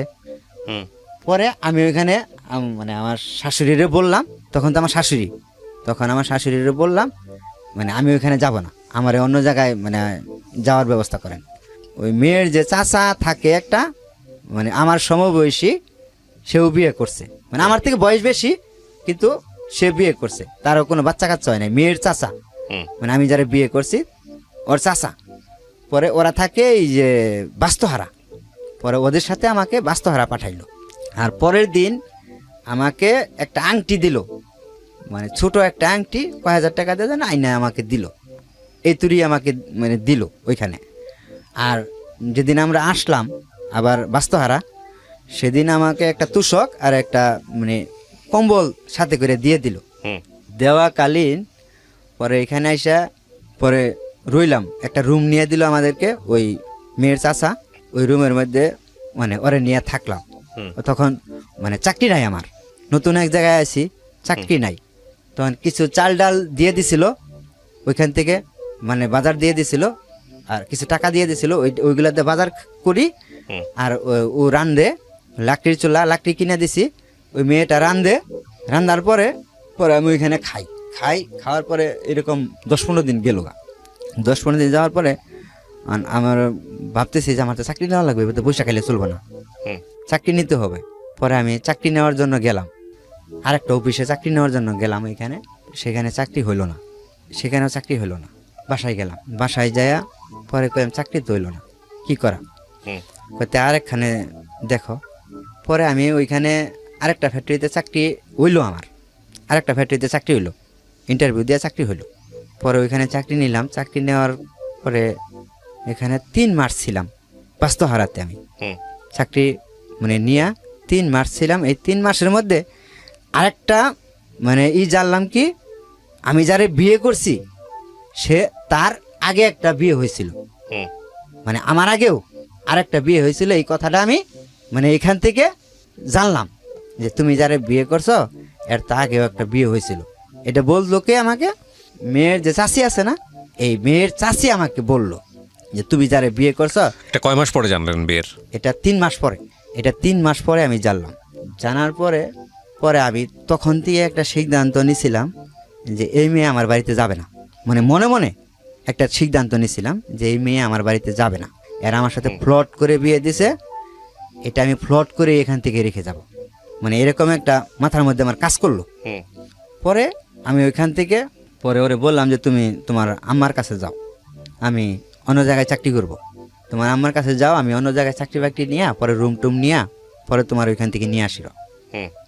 আমি ওরে পাঠাইলাম ওইখানে। পরে ও তো যাবে না, আমার ছাড়া যাবে না, বুঝতে পারছেন, ও আমার ছাড়া যাবে না। আমি ওরে পাঠাইতে চাই, ও যাবে না।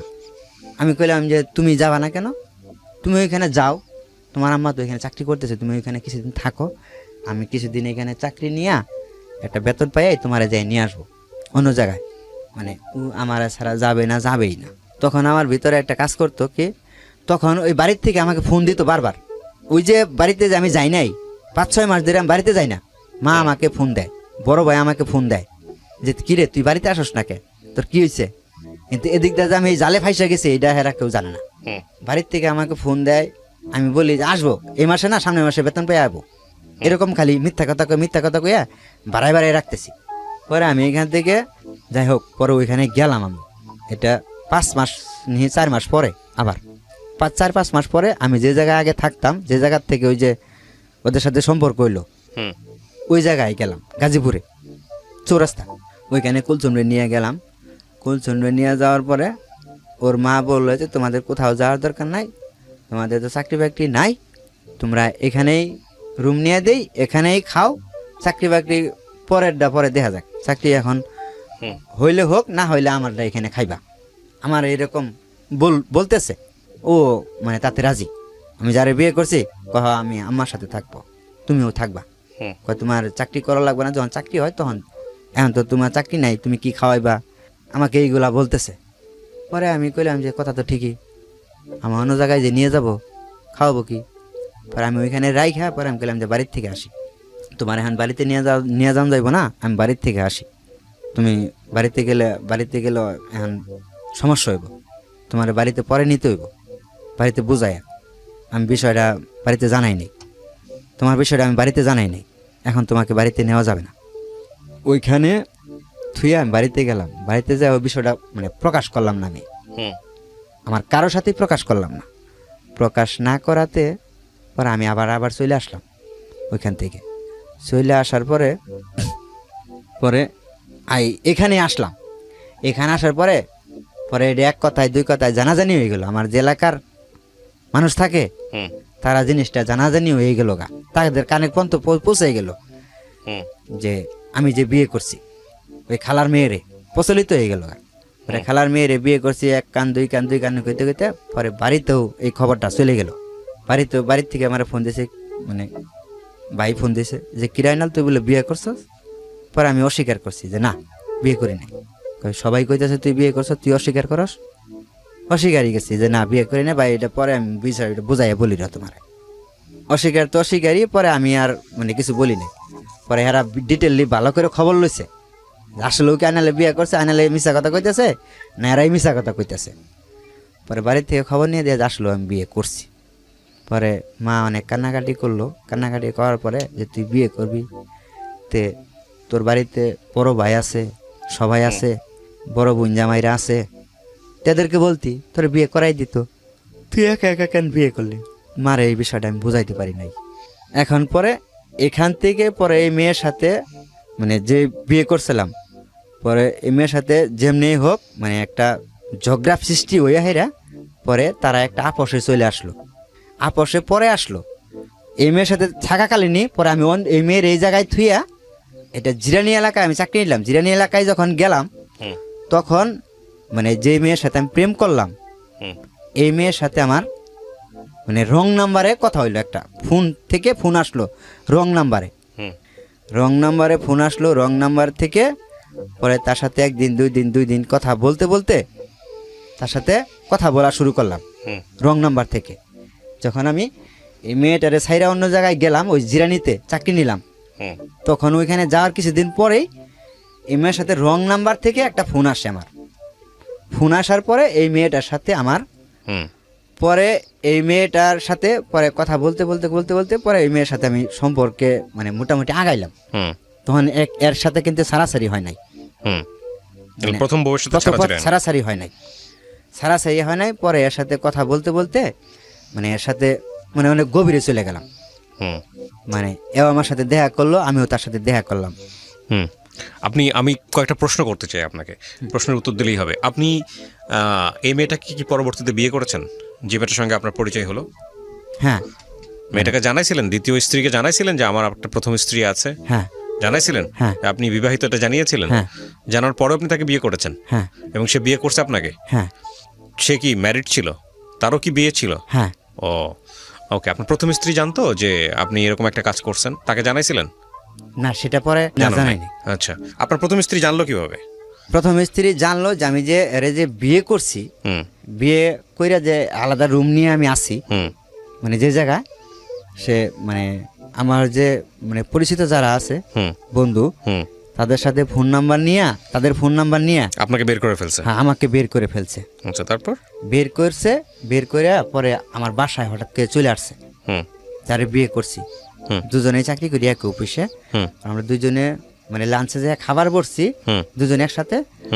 আমার প্রথম স্ত্রী যে উনি আচমকা চলে আসছে রুমে, রুমটা পর্যন্ত চিনা ফেলাইছে। আসছে, আসার পরে পরে আমি কিছু বলি নাই, ও কিছু বলে নাই যে তুমি এগুলা করতেছো, এগুলা করছো, আমার জানাইলা না। পরে আমি কই বলার মতো সুযোগ পাই নাই, বলবো কখন। তখন কি বাচ্চা কাচ্চা ছিল আপনার প্রথম স্ত্রীর? হ্যাঁ, একটা মেয়ে আছে। তখন আপনার মেয়ে ছিল একটা? হ্যাঁ। ঠিক আছে, তারপর? প্রথম স্ত্রী যেটা, এটা সারাসারি হওয়ার পরেও পরে আর একটা আনুষ্ঠানিকভাবে একটা বিয়ে করছিলাম আমি। আচ্ছা, মাঝখানে ওইটা রয়ে গেল। আপনি যেটা বলতে চাচ্ছেন যে আপনার প্রথম স্ত্রী থাকা অবস্থায় এক মেয়ের সঙ্গে সম্পর্ক হয়, কিন্তু বিয়ে হয় না? বিয়ে হয় না। তার আগে আপনি আরেকটা বিয়ে করছেন? মানে যে মেয়েটার সাথে আমি বিয়ে মানে সম্পর্কে জড়াই, এই মেয়েটা মানে রং নাম্বার থেকে আমার পরিচয় হয়। রং নাম্বার থেকে পরিচয় হওয়ার পরে পরে মেয়েটা যখন সামনাসামনি হই আমি, তখন মেয়েটারে দেখি মেয়েটা মেরিড, মানে তারও একটা বাচ্চা আছে, তার স্বামী আছে। মানে যখন আমি সম্পর্কে জড়াই, প্রথম স্ত্রীকে আপনি ডিভোর্স দিয়ে দিয়েছেন, দেওয়ার পরে আপনি আরেকটা মেয়েকে বিয়ে করেছেন, কিন্তু সেই মেয়েটাকে বিয়ে করেন নাই যে মেয়েটার সাথে আপনার প্রথম স্ত্রী থাকা অবস্থায় সম্পর্ক ছিল। কথা ক্লিয়ার? হ্যাঁ, কথা ক্লিয়ার হয়েছে। কিন্তু আবার কি, আমি বিয়ে করতে চাইছিলাম যখন এটা সারাসারি করলাম, মানে এই বউটা যখন আমি কাকে বিয়ে করতে চাইছিলেন? যে প্রেমিকা তাকে বিয়ে করতে? প্রেমিকা, হ্যাঁ, তাকে বিয়ে করতে চাইছিলেন। তাকে বিয়ে করতে চাইছি। কিন্তু আপনি বিয়ে করেন নাই? না সে বিয়ে করে নাই? না, সে বিয়ে করে নাই। কেন করে নাই? সে মানে আমার সাথে সম্পর্ক করাকালীন, আর এই মেয়েটার আমি যে অফিসে চাকরি করি এর চাকরি নিয়ে দিছি, মানে দেখভাল যত ভরণ পোষণ সবকিছু আমি করছি। আমি যেই ফ্লোর থেকে মানে চাকরি নিয়ে দিছি, এই ফ্লোর থেকে আরেকটা ছেলের সাথে মানে তখন ও জানে যে ওরও জানি, আমি জানি যে ওরও একটা মানে সন্তান আছে, স্বামী আছে, আর ও জানে যে আমার মানে বউ বাচ্চা আছে। তখন দুজনের মধ্যে একটু মানে আপনি প্রথম স্ত্রীকে ছাড়ছিলেন কি মেয়েটার কারণে? হ্যাঁ। কথা আমি বুঝে গেছি, আপনার গল্পটা কি এই আমি মেয়েটার কারণে ছাড়ছি, কিন্তু এই মেয়েটা পরে করছে কি আপনাকে ছেড়ে দিছে। মানে আমাকে ছেড়ে দিছে। আপনি তাহলে যে বললেন একটু আগে যে সে যে আসছে আইসা বলছে এগুলা করতেছো কেন, এই যে দোকানে না কোথায় জানি বসে থেকে আপনার বন্ধুদের কাছ থেকে নাম্বার নিয়ে যে আসছে, এই কথা আপনি কিভাবে বললেন? এটা কে আসছে? এটা আসছে যে এখন যে আমার স্ত্রী আছে, এটা আসছে আপনার সাবেক- দ্বিতীয় স্ত্রী? হ্যাঁ দ্বিতীয় স্ত্রী। এটা আসছে আপনার দ্বিতীয় স্ত্রী? স্ত্রী, হ্যাঁ। তাইলে এটা বলেন। হ্যাঁ, হ্যাঁ। ঘটনাটা একটু প্যাচ খেয়ে গেছে প্রিয় দর্শক এবং শ্রোতা। সেটা হচ্ছে ওনার প্রথম স্ত্রীটা উনি যেটা বলছিলেন যে সেটা হচ্ছে ওনার ইচ্ছা ছিল না, কিন্তু ওনাকে জোর করে বিয়ে দিয়েছে ওনার শাশুড়ি। যেটা আমি আমার জায়গা থেকে আপনার জায়গা থেকে কিভাবে হয়েছে আপনি শুনেছেন, সেটাতে আপনারা আপনাদের মতো করে ভাববেন। এই প্রথম স্ত্রী ঘরে একটা বাচ্চা ছিল আপনার। মেয়েটার বয়স কত ছিল যখন তাকে ডিভোর্স দেন? 2 বছর। 2 বছর। এই 2 বছরের মেয়েটা কার কাছে? ওর কাছে ছিল না আপনার কাছে ছিল? না, আমার কাছে রাখতে চাইছিলেন কিন্তু আমার কাছে রাখে নাই। রাখে নাই, তারা নিয়ে চলে গেছে ডিভোর্স। গেছে। ডিভোর্সটা আপনি দিয়েছিলেন না সে দিয়েছিল? উনি দিয়েছিল। আচ্ছা, এবং এটা যে ডিভোর্স যে আপনাকে দিল, তখন কি সে জানতো যে আপনার আরেকটা মেয়ের সঙ্গে সম্পর্ক আছে? না, তখন সে জানতো না, এমনি এমনি ডিভোর্স দিয়েছে? কারণ